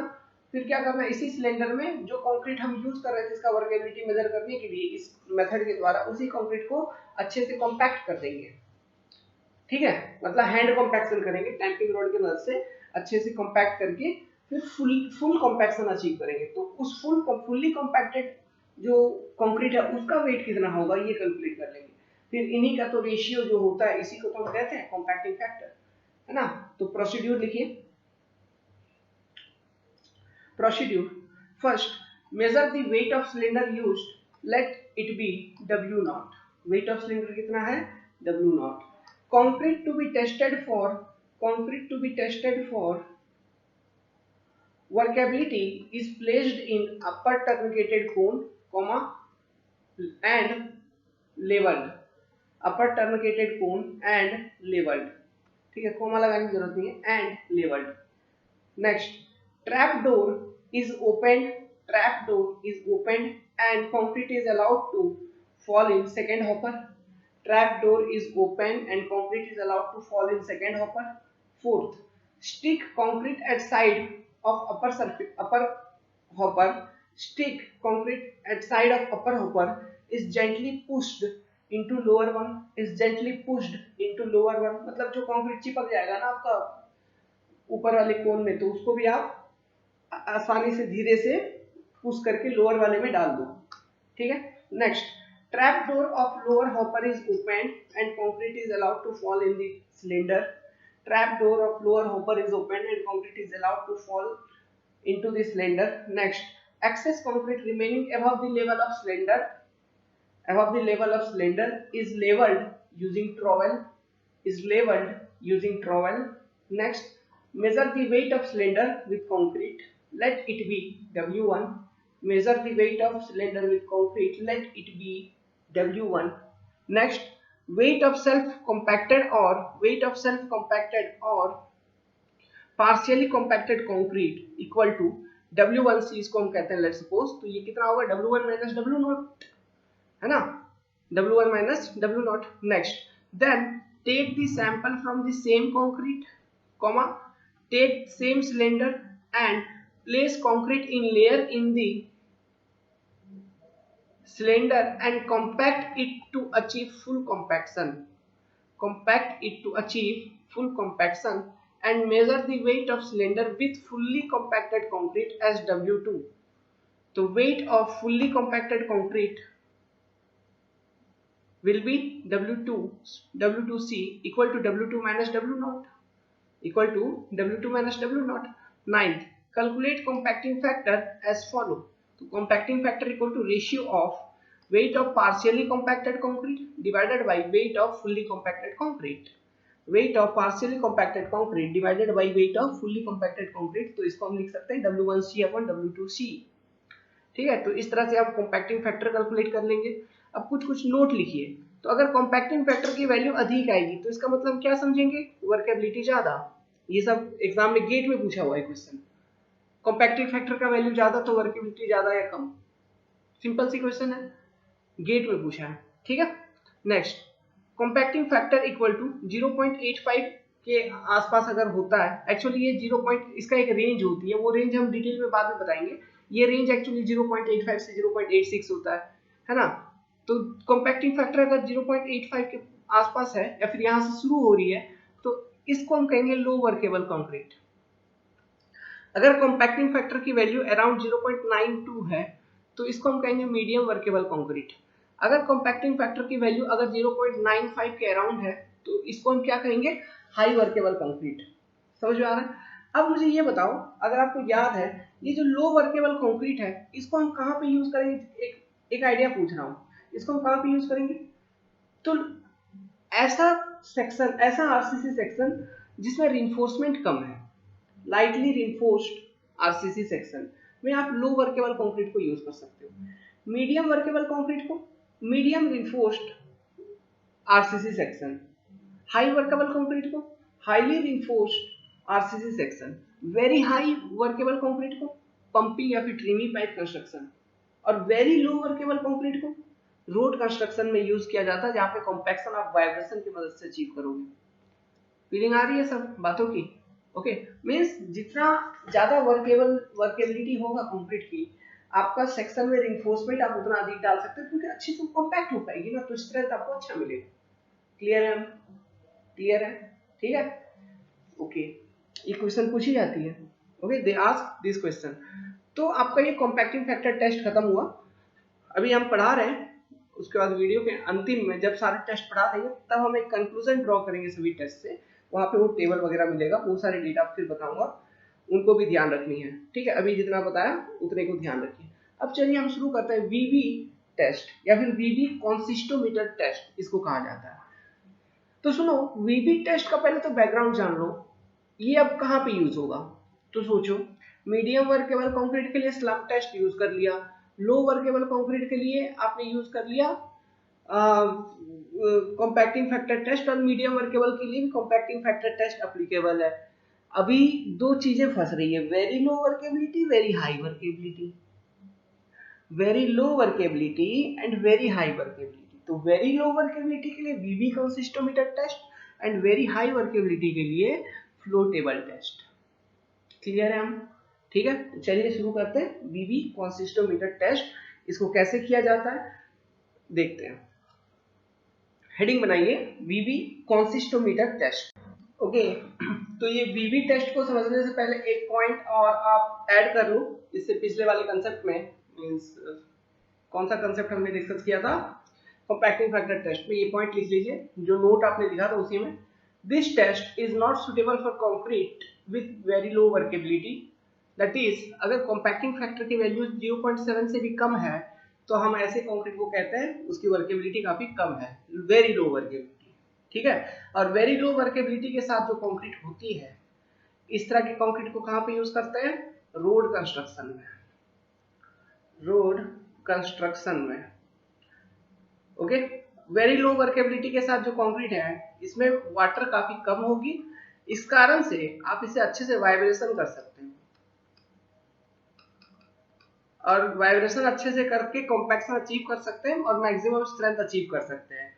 ठीक है, किसी भी तरह का ब्लीडिंग या सेग्रीगेशन होने के अधिक चांसेस नहीं है। ठीक है, समझ में आया?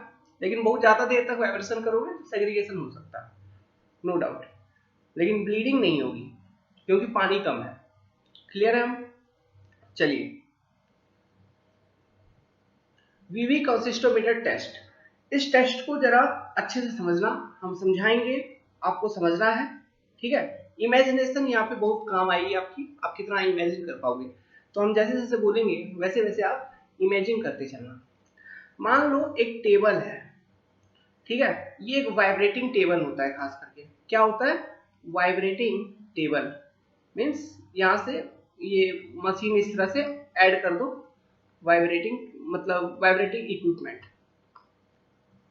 वाइब्रेटर। ठीक है, और ये क्या है, vibrating table, vibrating table. Clear है हम? ठीक है, अभी इससे एक स्टैंड लगा रहेगा, इस पर एक स्टैंड होगा लगा हुआ, ओके, इस तरह का। अभी देखो इस टेस्ट में हम करते क्या है, आपके पास एक सिलेंड्रिकल कंटेनर होगा, एक सिलेंड्रिकल कंटेनर होगा। ठीक है, अब इस सिलेंड्रिकल कंटेनर के अंदर जो आपने स्लम्प टेस्ट किया था, तो स्लम्प टेस्ट में जो हम स्लम्प कोन यूज किए थे ना, उस कोन को आप इसके अंदर डाल दोगे। समझ में आया? उस कोन को इसके अंदर डाल देंगे। नाउ ये जो स्टैंड है इसका काम क्या है, इससे एक ग्लास प्लेट कनेक्टेड होती है, एक ग्लास प्लेट कनेक्टेड होती है इस तरह से। समझ में आया? ओके, अब सुनो, अभी इस ग्लास प्लेट को मैं मिटा देता हूं, और ये ग्लास प्लेट ऐसा है कि ये मतलब ये स्टैंड के ऊपर इस तरह से ऊपर नीचे जा सकता है। ठीक है, ऊपर जा सकती है, नीचे जा सकती है, और ये जो सिलेंडर है ना, जो सिलेंडर आप यूज कर रहे हो, इसके थ्रू से ये मतलब ऐसे ऊपर नीचे जा सकती है। समझ में आ रहा बात? ठीक है, मतलब ऐसा होगा कि ये जो सिलेंडर है इसके बीच में इस तरह का गैप होता है। ठीक है, इस तरह का गैप होता है, और ये जो बता रहा हूं, ये इसके अंदर इस तरह से रहती है, तो इसके स्लाइड कर सकती है ना, ऊपर नीचे जा सकती है, ऊपर जा सकती है, और इधर ग्लास प्लेट इस तरह से लगी रहती है इसमें। बात क्लियर है? ठीक है, अब देखो, अब करना क्या आपको, हम सबसे पहले क्या करते हैं, ये कंटेनर के अंदर आपने स्लम्प कोन रख दिया और हम सबसे पहले कंक्रीट इस कोन में भर देते हैं। जो भी हम कंक्रीट को, हमको जिस कंक्रीट के लिए वर्केबिलिटी टेस्ट करनी है, उस कंक्रीट को इस कोन के अंदर भर दिया अच्छे से। ठीक है, कॉम्पैक्शन कर दिया, कंक्रीट को भर दिया, कंक्रीट को भर दिया। और क्या किया हमने जो हमारा ये कोन है, मतलब स्लम्प कोन, इसको हम निकाल लेंगे। इसको हम क्या करेंगे, इसको निकाल लेंगे। तो अभी अगर कोन को निकाल लोगे तो कंक्रीट कुछ अमाउंट ढह जाएगा, थोड़ा कंक्रीट ढह जाएगा, है ना, आपको एक स्लम्प वैल्यू मिलेगी। लेट्स सपोज कि इतना कंक्रीट ढह गया, ठीक है, आपको एक स्लम्प वैल्यू मिली। तो जो स्लम्प वैल्यू मिली उसको सबसे पहले नोट कर लेंगे, स्लम्प वैल्यू। अब ये स्लम्प वैल्यू कैसे नोट करेंगे, देखो ये जो रॉड है, ठीक है, ये जो रॉड है इसमें स्केल भी होता है, इसमें क्या होता है, स्केल। ठीक है, अभी जैसे आपने स्लम्प, ये जो स्लम्प कोन था उसको हटाया, तो आप क्या करिए, ये जो ग्लास प्लेट थी ना, इसको इसके ऊपर डाल दो। तो ये जैसे जैसे जैसे कंक्रीट आपका स्लम्प होगा, सब्सिडाइज होगा, जैसे जैसे कंक्रीट गिरेगी तो ये ग्लास प्लेट नीचे आएगी। लेट्स सपोज कि यहाँ तक कंक्रीट झड़ गया, यहाँ तक कंक्रीट इस तरह से झड़ गया, जस्ट ए मिनट, इस तरह का आपको कंक्रीट का भी सरफेस मिल गया। ठीक है, तो अभी क्या होगा, अभी इसके ऊपर इस तरह से ग्लास प्लेट आपका आ जाएगा।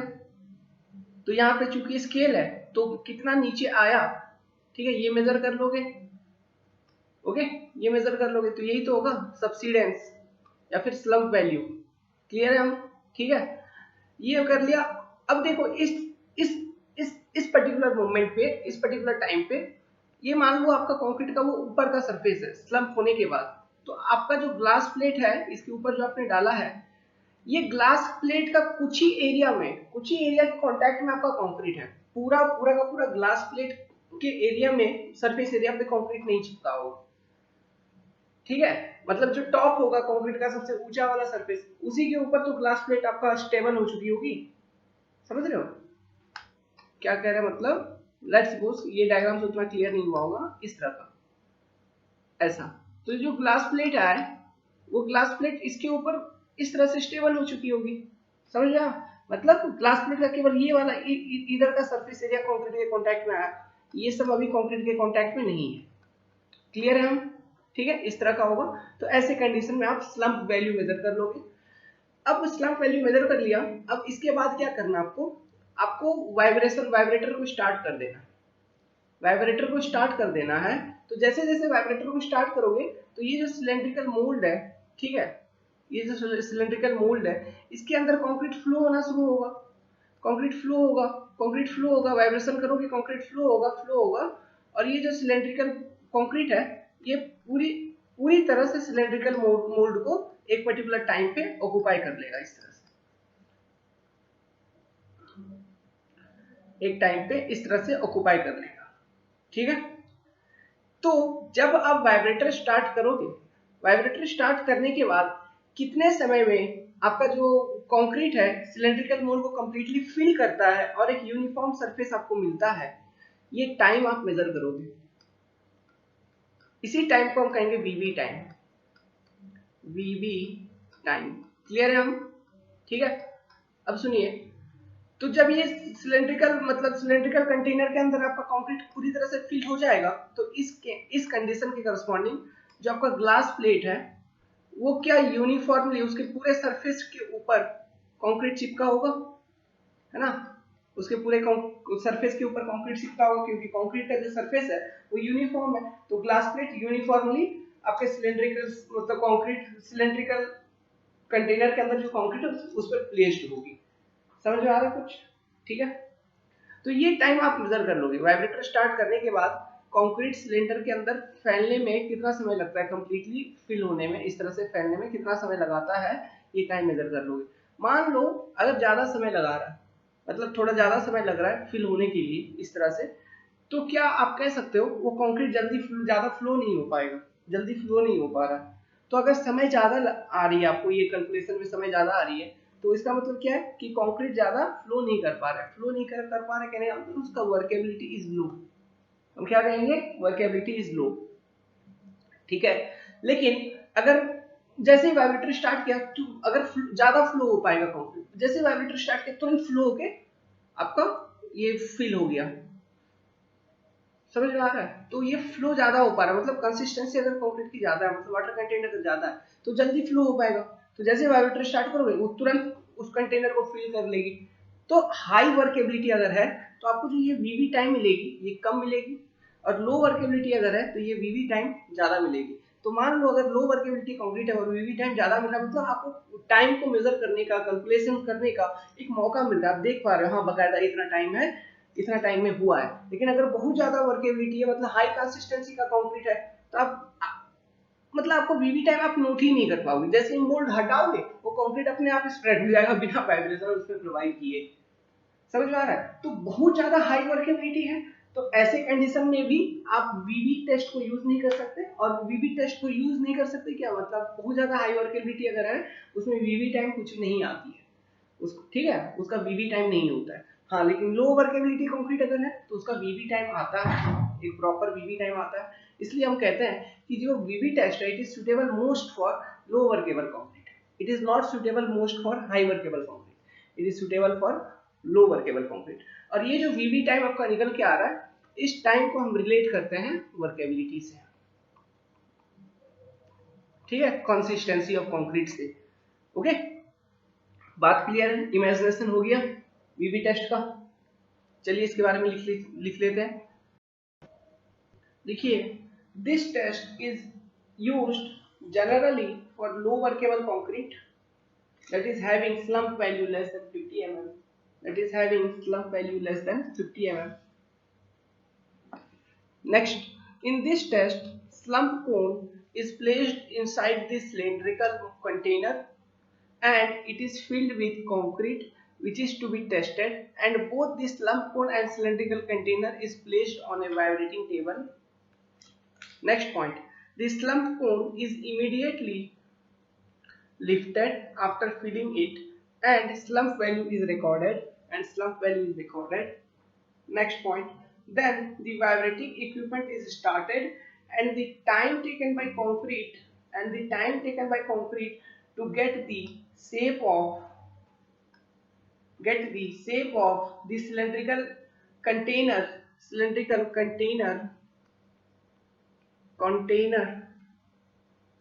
is noted as VV time, and it is related with workability of concrete. Next, एक नोट बना के लिखिए, not suitable for high workability concrete as we are not able to record the VV time, अब VV time की values कितने हैं किस तरह के कंक्रीट के लिए, वो जो हम बात कर रहे हैं टेबल बनवाऊंगा उसमें लिखवाऊंगा, ठीक है। नेक्स्ट, अब हेडिंग बनाइए फ्लो टेबल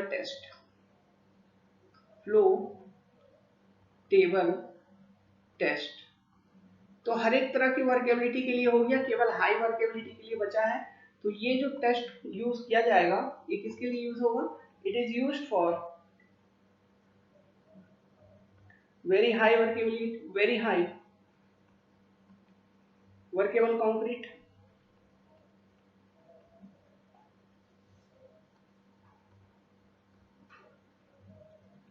अब जरा समझिए इसमें होता क्या है। एक टेबल होती है, ठीक है, एक सर्कुलर टेबल होती है। फ्लो टेबल है तो इसमें एक टेबल होगी, सर्कुलर टेबल। सो इसकी जो डायमीटर होगी इस टेबल की, इसको मैं इस तरह से बनाता हूँ, इस टेबल को, इसका साइड व्यू बनाता हूँ। ओके, प्लान सर्कुलर है, समझ जाना आप लोग। ये साइड से देखोगे इस तरह का कुछ टेबल दिखेगा। इसका जो डायमीटर होगा इस टेबल का वो होगा 75 सेंटीमीटर, ठीक है। ये हो गया टेबल। ना ये टेबल कुछ ऐसा है कि इस टेबल को हम ये कर सकते हैं, मतलब टेबल को ऊपर नीचे कर सकते हैं, ठीक है, टेबल को ऊपर नीचे किया जा सकता है। ओके, और ये ऊपर नीचे जो आप करोगे, ये का उसमें ये टेबल ऐसा है कि इस टेबल को आप मीन्स 12.5 mm से इतना 12.5 mm, ठीक है, ऊपर नीचे कर पाओ, इस तरह का ये टेबल है। समझ गया, ऊपर नीचे मतलब एक बार नीचे किया फिर इसको ऊपर भी कर सकते हैं, मतलब ये स्लाइड होती है इस शाफ्ट के ऊपर, ये स्लाइड होगी इस शाफ्ट के ऊपर। क्लियर है, ये टेबल हो गया पहला इक्विपमेंट। दूसरा आपके पास क्या है, एक मोल्ड होती है, जैसा स्लम्प कोन में मोल्ड था ना, उसी तरह का मोल्ड यहाँ पर भी होती है। और लेकिन वो मोल्ड कैसा होता है आपका, उसका मोल्ड का डायमेंशन यहाँ पे अलग है। ये मोल्ड ऐसा होगा कि ऊपर का 17 सेंटीमीटर का होगा, नीचे का 25 सेंटीमीटर का होगा। ठीक है, ये आपका एक मोल्ड होगा। और कुछ होता है क्या, हाँ, इसका जो हाइट होगा ये 12 सेंटीमीटर का होगा। क्लियर है, ठीक है, तो 25, 12, 17 इस तरह का आपका एक मोल्ड होगा, इसमें हैंडल लगा होगा। ठीक है, अभी जिस भी कंक्रीट का आपको वर्केबिलिटी टेस्ट करनी है, जिस भी कंक्रीट का वर्केबिलिटी टेस्ट करनी है, वो कंक्रीट सैंपल आप प्रिपेयर कर लीजिए। अब क्या करिए, ये जो मोल्ड है, इस मोल्ड को इस टेबल के ऊपर रख दो, इस मोल्ड को इस टेबल के ऊपर रख दो। अब और क्या करो, इस मोल्ड के अंदर कंक्रीट को फिल कर दो, मोल्ड के अंदर कंक्रीट को क्या करेंगे, फिल कर देंगे। ठीक है, मोल्ड के अंदर कंक्रीट को फिल करने के बाद हम क्या करेंगे, मोल्ड को हटा देंगे, मोल्ड को रिमूव कर देंगे। तो हाई वर्केबिलिटी अगर है कंक्रीट की, तो वो कंक्रीट अब जैसे मोल्ड मोल्ड हटाओगे तो क्या होगा, टेबल के ऊपर स्प्रेड कर जाएगा, टेबल के ऊपर क्या करेगा, स्प्रेड कर जाएगा। ठीक है, तो ये होगा पहला। अब हम क्या करेंगे, जैसे मोल्ड को हटाया उसके बाद कम से कम हम 15 सेकेंड के अंदर, 15 सेकेंड के अंदर कम से कम, sorry just a minute, 15 second के अंदर कम से कम ये जो टेबल है इसको कम से कम 15 बार, 15 टाइम्स ऊपर नीचे करेंगे। जब बोल्ट को रिमूव कर दिया, टेबल के ऊपर कंक्रीट स्प्रेड हो चुकी है, उसके बाद 15 सेकेंड तक कम से कम 15 बार, ठीक है, एक सेकेंड में एक बार, जितना स्पीड में आप कर लो। सोचो कितने हाइट से, 12.5 mm हाइट, नीचे कर रहे हो फिर ऊपर लेके जा रहे हो, फिर नीचे कर रहे हो ऊपर लेके जा रहे हो, फिर नीचे कर रहे हो ऊपर लेके जा रहे हो। अब ऐसे करने के कारण क्या होगा, कंक्रीट फ्लो होगी क्या टेबल के ऊपर, मतलब थोड़ा सा स्प्रेड हुआ था और ज्यादा स्प्रेड होगी क्या, तो फ्लो होगी, कंक्रीट स्प्रेड होगी टेबल के ऊपर। फिर उसी चीज को मेजर किया जाता है कि कितना परसेंटेज ऑफ कंक्रीट मतलब फ्लो हो रहा है, समझ आ रहा है, कितना फ्लो हुआ, इसी चीज को मेजर किया जाता है। तो कंक्रीट फ्लो होगी किस तरह से स्प्रेड हो जाएगी, लेट्स सपोज ये आपका टेबल है, ओके, तो आपको दिखेगा कि कंक्रीट इस तरह से ऐसा ऐसा मान लो कि फ्लो हो गया। ठीक है, तो अब हम क्या करेंगे, जो सेंटर है, ठीक है, सेंटर से कम 6 डायरेक्शन में, ये एक डायरेक्शन मान लो, ये एक डायरेक्शन मान लो, ये एक डायरेक्शन मान लो, ये एक डायरेक्शन मान लो, ये कितना हो गया, 1 2 3 4 5, ये एक डायरेक्शन मान लो, 6 डायरेक्शन। हर एक डायरेक्शन में उसका ये मेजर कर लेंगे, मतलब कितना डिस्टेंस तक, कितना दूरी तक फ्लो कर रहा है। मान लो ये D1 है, ये D2 है, ये D3 है, ये D4 है, ये D5 है, ये D6 है। ठीक है, ये आपने 6 डायमेंशन मेजर कर दिया, मींस हर एक डायरेक्शन में कितना फ्लो किया है इस चीज को मेजर करेंगे। और ये कम से कम 6 डायरेक्शन में, एटलीस्ट मिनिमम है 6, अब 6 से ज्यादा भी ले सकते हो लेकिन मिनिमम 6 है। 6 डायरेक्शन में आपने फ्लो मेजर किया।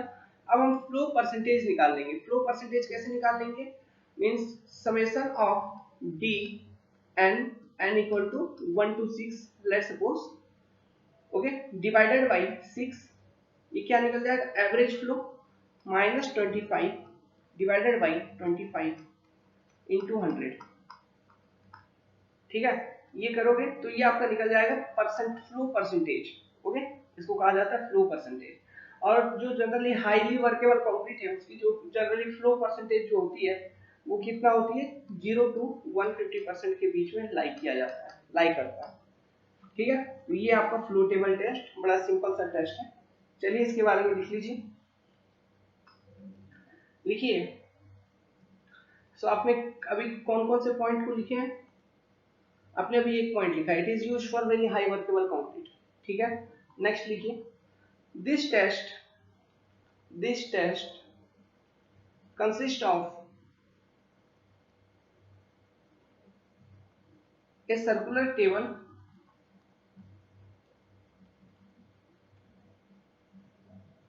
of dia 75 centimetre.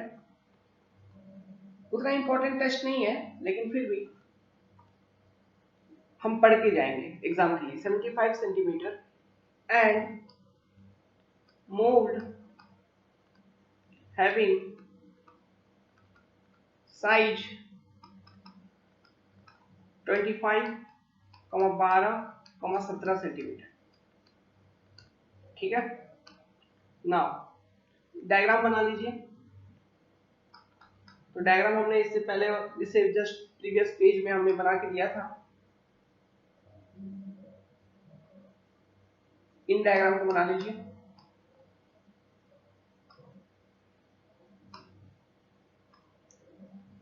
Next, the mold is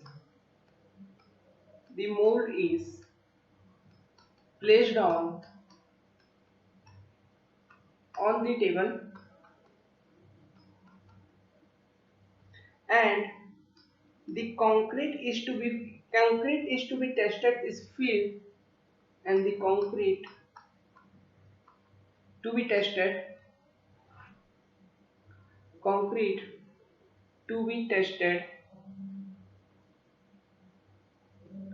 is filled in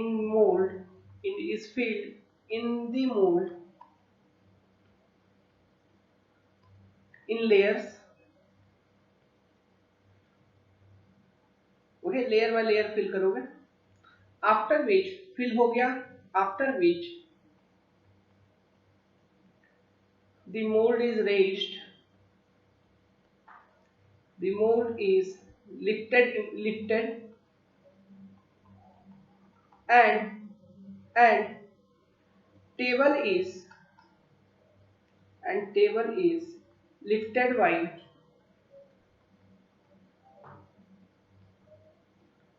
12.5 mm height।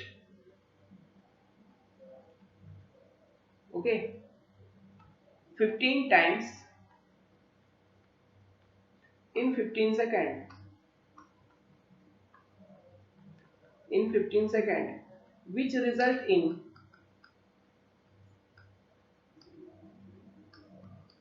flow of concrete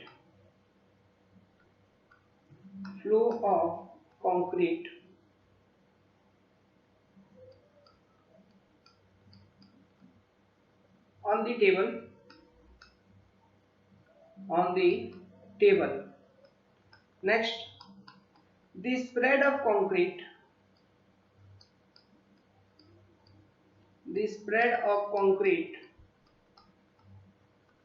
on the table is measured at least in 6 directions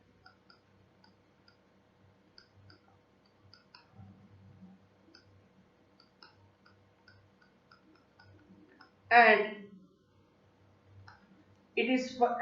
this is further related to find flow percentage of concrete, and this is further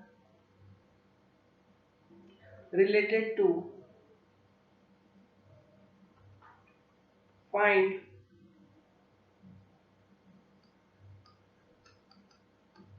flow percentage of concrete।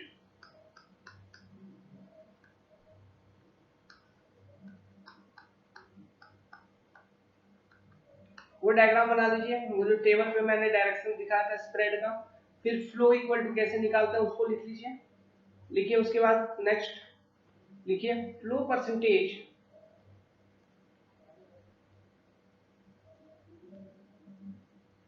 मतलब ये आपको बनानी है, ये diagram बना लो और flow equal to इस तरह से हम निकालेंगे, ये चीज लिख लो। फिर लिखिए फ्लो परसेंटेज लाइज बिटवीन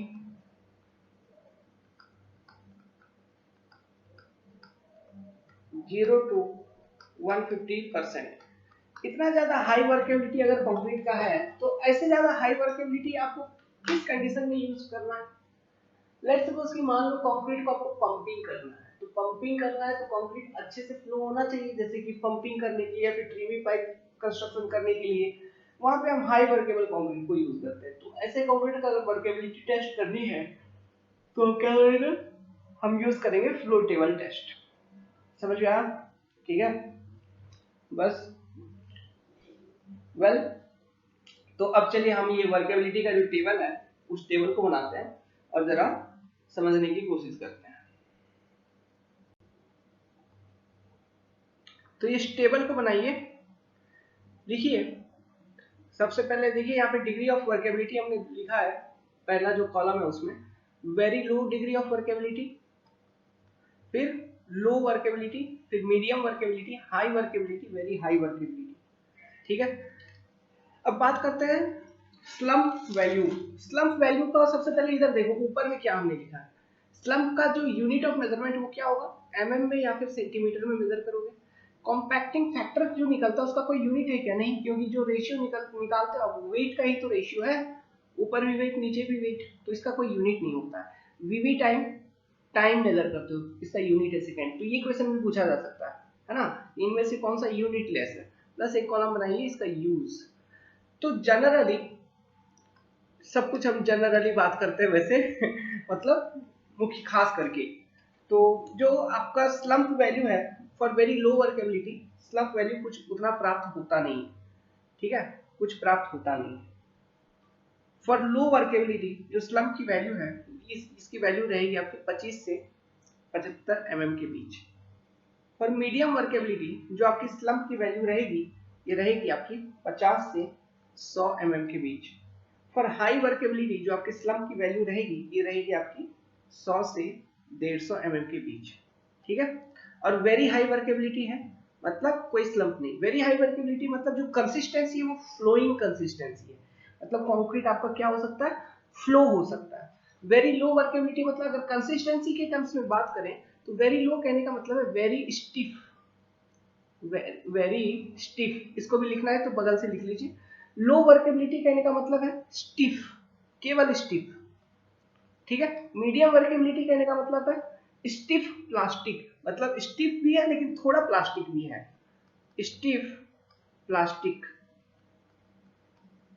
ठीक है, और हाई वर्केबिलिटी कहने का मतलब है प्लास्टिक, उसका कंसिस्टेंसी कैसा है, ऐसा है कि वो प्लास्टिक स्टेट में है, प्लास्टिक। वेरी हाई वर्केबिलिटी कहने का मतलब क्या है, उसका कंसिस्टेंसी ऐसा है कि वो फ्लो कर पाए, तो फ्लोइंग। तो फ्लोइंग कंडीशन में आपका कोई स्लंप नहीं मिलेगा, क्योंकि ऐसे कंडीशन में जो स्लंप होगी जैसे आप कोन रिमूव करें वो कोलैप्स हो जाएगी, है ना। तो यहां लिख लो बगल में, अगर लिखना है तो collapse, collapse slump, collapse slump. Clear है? ठीक है, अब ये हो गया आपका वर्केबिलिटी का इसका। अब बात करते हैं कॉम्पैक्टिंग फैक्टर। तो अगर वेरी लो वर्केबिलिटी है तो जनरली जो कॉम्पैक्टिंग फैक्टर की वैल्यू होती है ये 0.75 से लेके 0.8 होती है। तो कॉम्पैक्टिंग फैक्टर की सबसे कम की जो वैल्यू है, सबसे कम कितना, 0.75, ये वैल्यू ध्यान रखिएगा, 0.75। नाउ लो वर्केबल कंक्रीट मतलब कॉम्पैक्टिंग फैक्टर की वैल्यू 0.8 से लेके 0.85, ये डायरेक्ट वैल्यू आपको एग्जामिनेशन में पूछे जाते हैं, आईईएस में पूछे जाते हैं। मीडियम वर्केबल कंक्रीट है मतलब 0.85 से लेके 0.92, 0.85 से लेके 0.92। हाई वर्केबल कंक्रीट है मतलब 0.92 एंड एबव। ओके, और वेरी हाई वर्केबिलिटी अगर है इसका मतलब क्या है, 0.92 एंड एबव, इसके लिए भी। लेकिन मैक्सिमम वैल्यू भी तो कुछ हो सकता है कॉम्पैक्टिंग फैक्टर का, तो मैक्सिमम वैल्यू कितना हो सकता है, मैक्सिमम इसकी वैल्यू हो सकती है 1। तो ये क्वेश्चन आपके एग्जाम में पूछा गया था कि कॉम्पैक्टिंग फैक्टर की मैक्सिमम वैल्यू कितना हो सकता है, तो कॉम्पैक्टिंग फैक्टर की मैक्सिमम वैल्यू कितना हो सकता है, 1। क्वेश्चन एक्चुअली ये पूछा था what is the maximum value of compacting factor for green concrete, मतलब फ्रेश स्टेट कंक्रीट की मैक्सिमम कॉम्पैक्टिंग फैक्टर की वैल्यू कितना हो सकता है। कोई भी वर्केबिलिटी का बात नहीं किया था, लो स्टीप किस रेंज में, ऐसा बात नहीं किया था। मैक्सिमम डायरेक्ट पूछा था, तो मैक्सिमम क्या होगा 1। ये क्वेश्चन थी 1 mark question in GATE examination. अब बात करते हैं वीवी टाइम का। तो देखो वीवी टाइम का जो टेस्ट है it is suitable for low workability, है ना, लेकिन हाई वर्केबिलिटी के लिए कोई वीवी टाइम नहीं मिलेगा। तो हाई वर्केबिलिटी में आपको कोई वीवी टाइम मिलेगी नहीं। लो वर्केबल कंक्रीट के लिए जो वीवी टाइम होता है, वीवी टाइम 10 से 20 सेकेंड, 10 से 20 सेकेंड। अभी जैसे जैसे वर्केबिलिटी आपकी इंक्रीज होते चलेगी वीवी टाइम आपका कम होते चलेगा। समझ में आ रहा है? जैसे जैसे workability increases VV time reduces. Similarly compacting factor के जो डेटा इस पे देखेंगे, जैसे जैसे workability increases compacting factor value increases. फिर स्लंप में भी देखोगे तो जैसे जैसे workability increases slump increases. Clear है? ठीक है, तो ये क्वेश्चन भी पूछा था कि वर्केबिलिटी इज डायरेक्टली प्रोपोर्शनल और inversely proportional to VV time. तो workability is inversely proportional to VV time. क्यों? VV time decreases workability increases. तो ये भी 1 नंबर के क्वेश्चन पूछ लिया गया था। समझ रहे हो कहां कहां से क्वेश्चन पूछता है, you can't even imagine.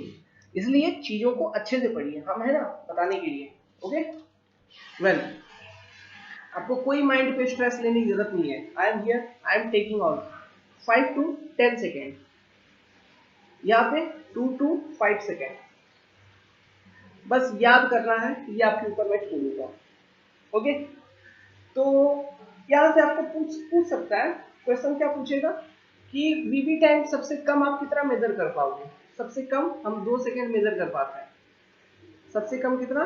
2 second major कर पाते हैं। और मैक्सिमम कितना वीवी टाइम होता है? मैक्सिमम किसी भी तरह का वर्केबिलिटी कंडीशन के अंदर जो मैक्सिमम वीवी टाइम की वैल्यू ये कितना हो सकता है? 20 सेकेंड। इससे ज्यादा जनरली होता नहीं है। ठीक है, अब जरा यूज का अगर बात कर लें, यूज का, तो अगर concrete with very low workability है, मतलब स्टिफ है थोड़ा, तो ऐसे कंक्रीट को कहाँ पे यूज करेंगे? तो जैसे हमने बताया जनरली इसका यूज जो है, इस्तेमाल जो है, ये रोड वर्क में इसका यूज होता है। रोड वर्क, ठीक है, रोड वर्क में यूज होता है। और इस तरह का कंक्रीट को जो आप कॉम्पैक्शन करोगे ना, हम इस तरह के कंक्रीट को कैसे कॉम्पैक्शन करते हैं? पावर पावर पावर कॉम्पैक्शन, या फिर रोड रोलर। रोड में जो कॉम्पैक्शन होती है कैसे होती है? रोड रोलर, रोड रोलर को यूज करके कॉम्पैक्शन की जाती है। ठीक है, अभी आपसे कभी कभी डायरेक्ट पूछता भी है क्वेश्चन कि अगर रोड के लिए, रोड वर्क के लिए कंक्रीट यूज करना है, उसका स्लम्प वैल्यू क्या है बताओ। तो देखो एक अंदाजा लगा लो कि जो लो वर्केबिलिटी कंक्रीट है उसकी जो स्लम्प वैल्यू ये 25 से 75 के बीच में है। तो जो वेरी लो वर्केबिलिटी होगा उसका स्लम्प वैल्यू ऑब्वियसली 25 से 75 के अंदर होगा, मतलब इससे भी कम होगा। तो इस तरह के कंक्रीट को हम रोड में यूज करेंगे। तो एक रेंज मैं ऐसे बता देता हूँ, लेकिन स्लम्प टेस्ट से ही निकलता है। एक रेंज बता देता हूँ, लेकिन ज्यादा सुटेबल नहीं है। ठीक है, स्लम्प टेस्ट जो है वो इस तरह के low workable concrete, very low workable concrete के लिए ज्यादा सुटेबल नहीं है, लेकिन एक वैल्यू मैं बता देता हूँ याद रखने के लिए, वो है 20 से 40। ठीक है, तो इसको याद रखिएगा अलग से। एग्जाम में इस ये उठा सकता है question related to road work का स्लम्प वैल्यू कितना होना चाहिए। अगर लो वर्केबिलिटी है, आपका वर्केबिलिटी कितना है? लो है, तो इस तरह के कंक्रीट को कहां पे यूज करोगे? Light reinforced section, shallow section, mass concreting के केस में यूज कर सकते हैं। लाइट रिइंफोर्स्ड सेक्शन में, लाइट रिइंफोर्स्ड रिइंफोर्स्ड जहां पर भी जिस तरह की बातें लिखवा रहा हूं सब चीजों को याद करना है। Light reinforced section, shallow section, shallow section, या फिर लाइटली रिइंफोर्स्ड मास कंक्रीटिंग में भी यूज किया जा सकता है। मास कंक्रीट। नाउ अगर वर्केबिलिटी आपका मीडियम है तो इसको कहां यूज करेंगे? Heavily reinforced section.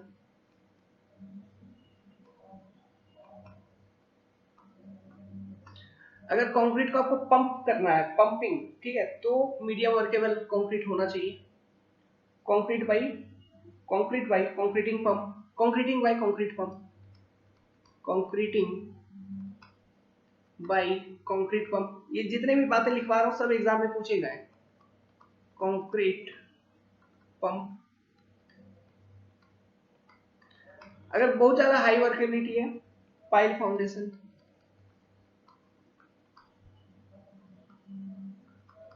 अगर वेरी हाई वर्केबिलिटी है तो tremie pipe concreting.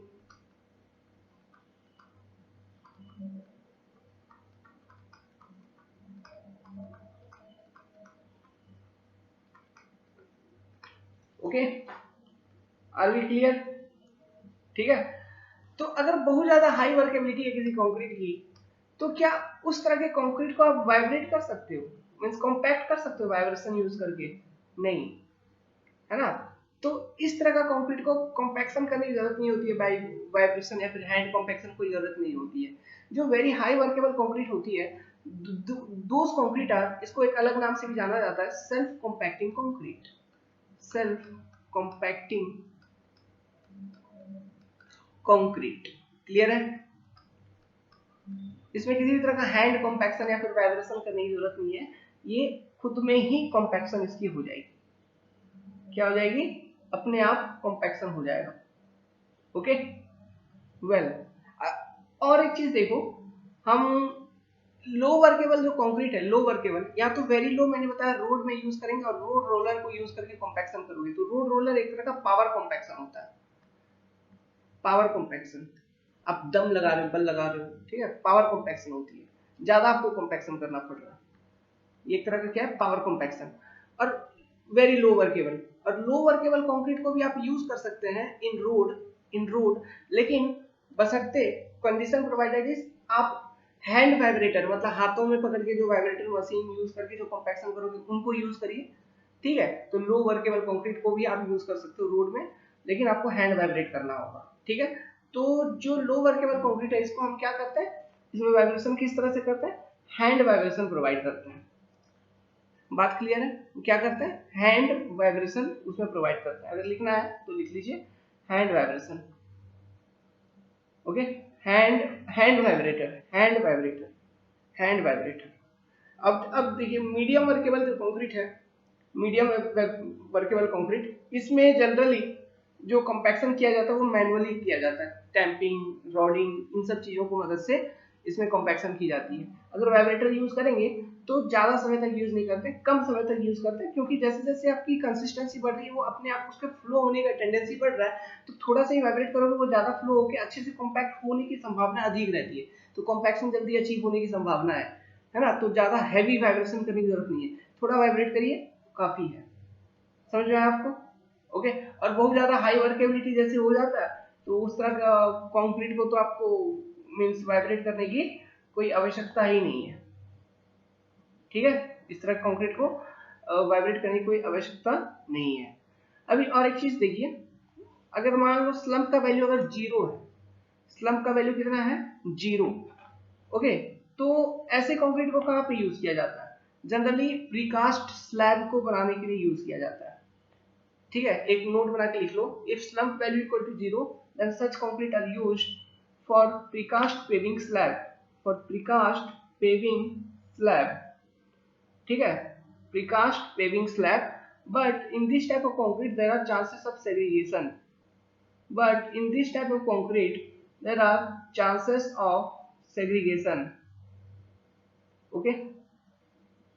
Okay, so well, with this we have completed your workability.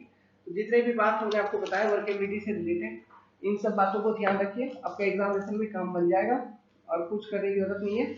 Just in minute, I am overlooking कि और कोई data, no, nothing is necessary more. So इतने बातों को ध्यान रखिएगा। ये जो टेबल आपको बताया मैंने, इस टेबल को अच्छे से पढ़िए, इस टेबल को अच्छे से मेमोराइज करिए, it is very much important, इससे बहुत सारे क्वेश्चंस आएंगे। सो अपना डिस्कशन खत्म यहीं पर। अच्छा, और एक चीज और एक डिस्कशन कर लेते हैं। मान लो अगर स्लम्प की वैल्यू, एक बात और लिख लीजिए, स्लम्प वैल्यू ग्रेटर देन 150, ठीक है, अगर हो जाती है, तो ऐसे केसेस में आप कौन सा टेस्ट करते हो, मतलब हाई वर्केबिलिटी होगी, है ना। एक 150 से भी बहुत ज्यादा अगर स्लम्प का वैल्यू हो रहा है, मतलब वेरी हाई वर्केबिलिटी हो गया क्या। तो वेरी हाई वर्केबल जो कंक्रीट होता है, उसके लिए जो हमारे पास टेस्ट है वो क्या है, फ्लो टेबल टेस्ट,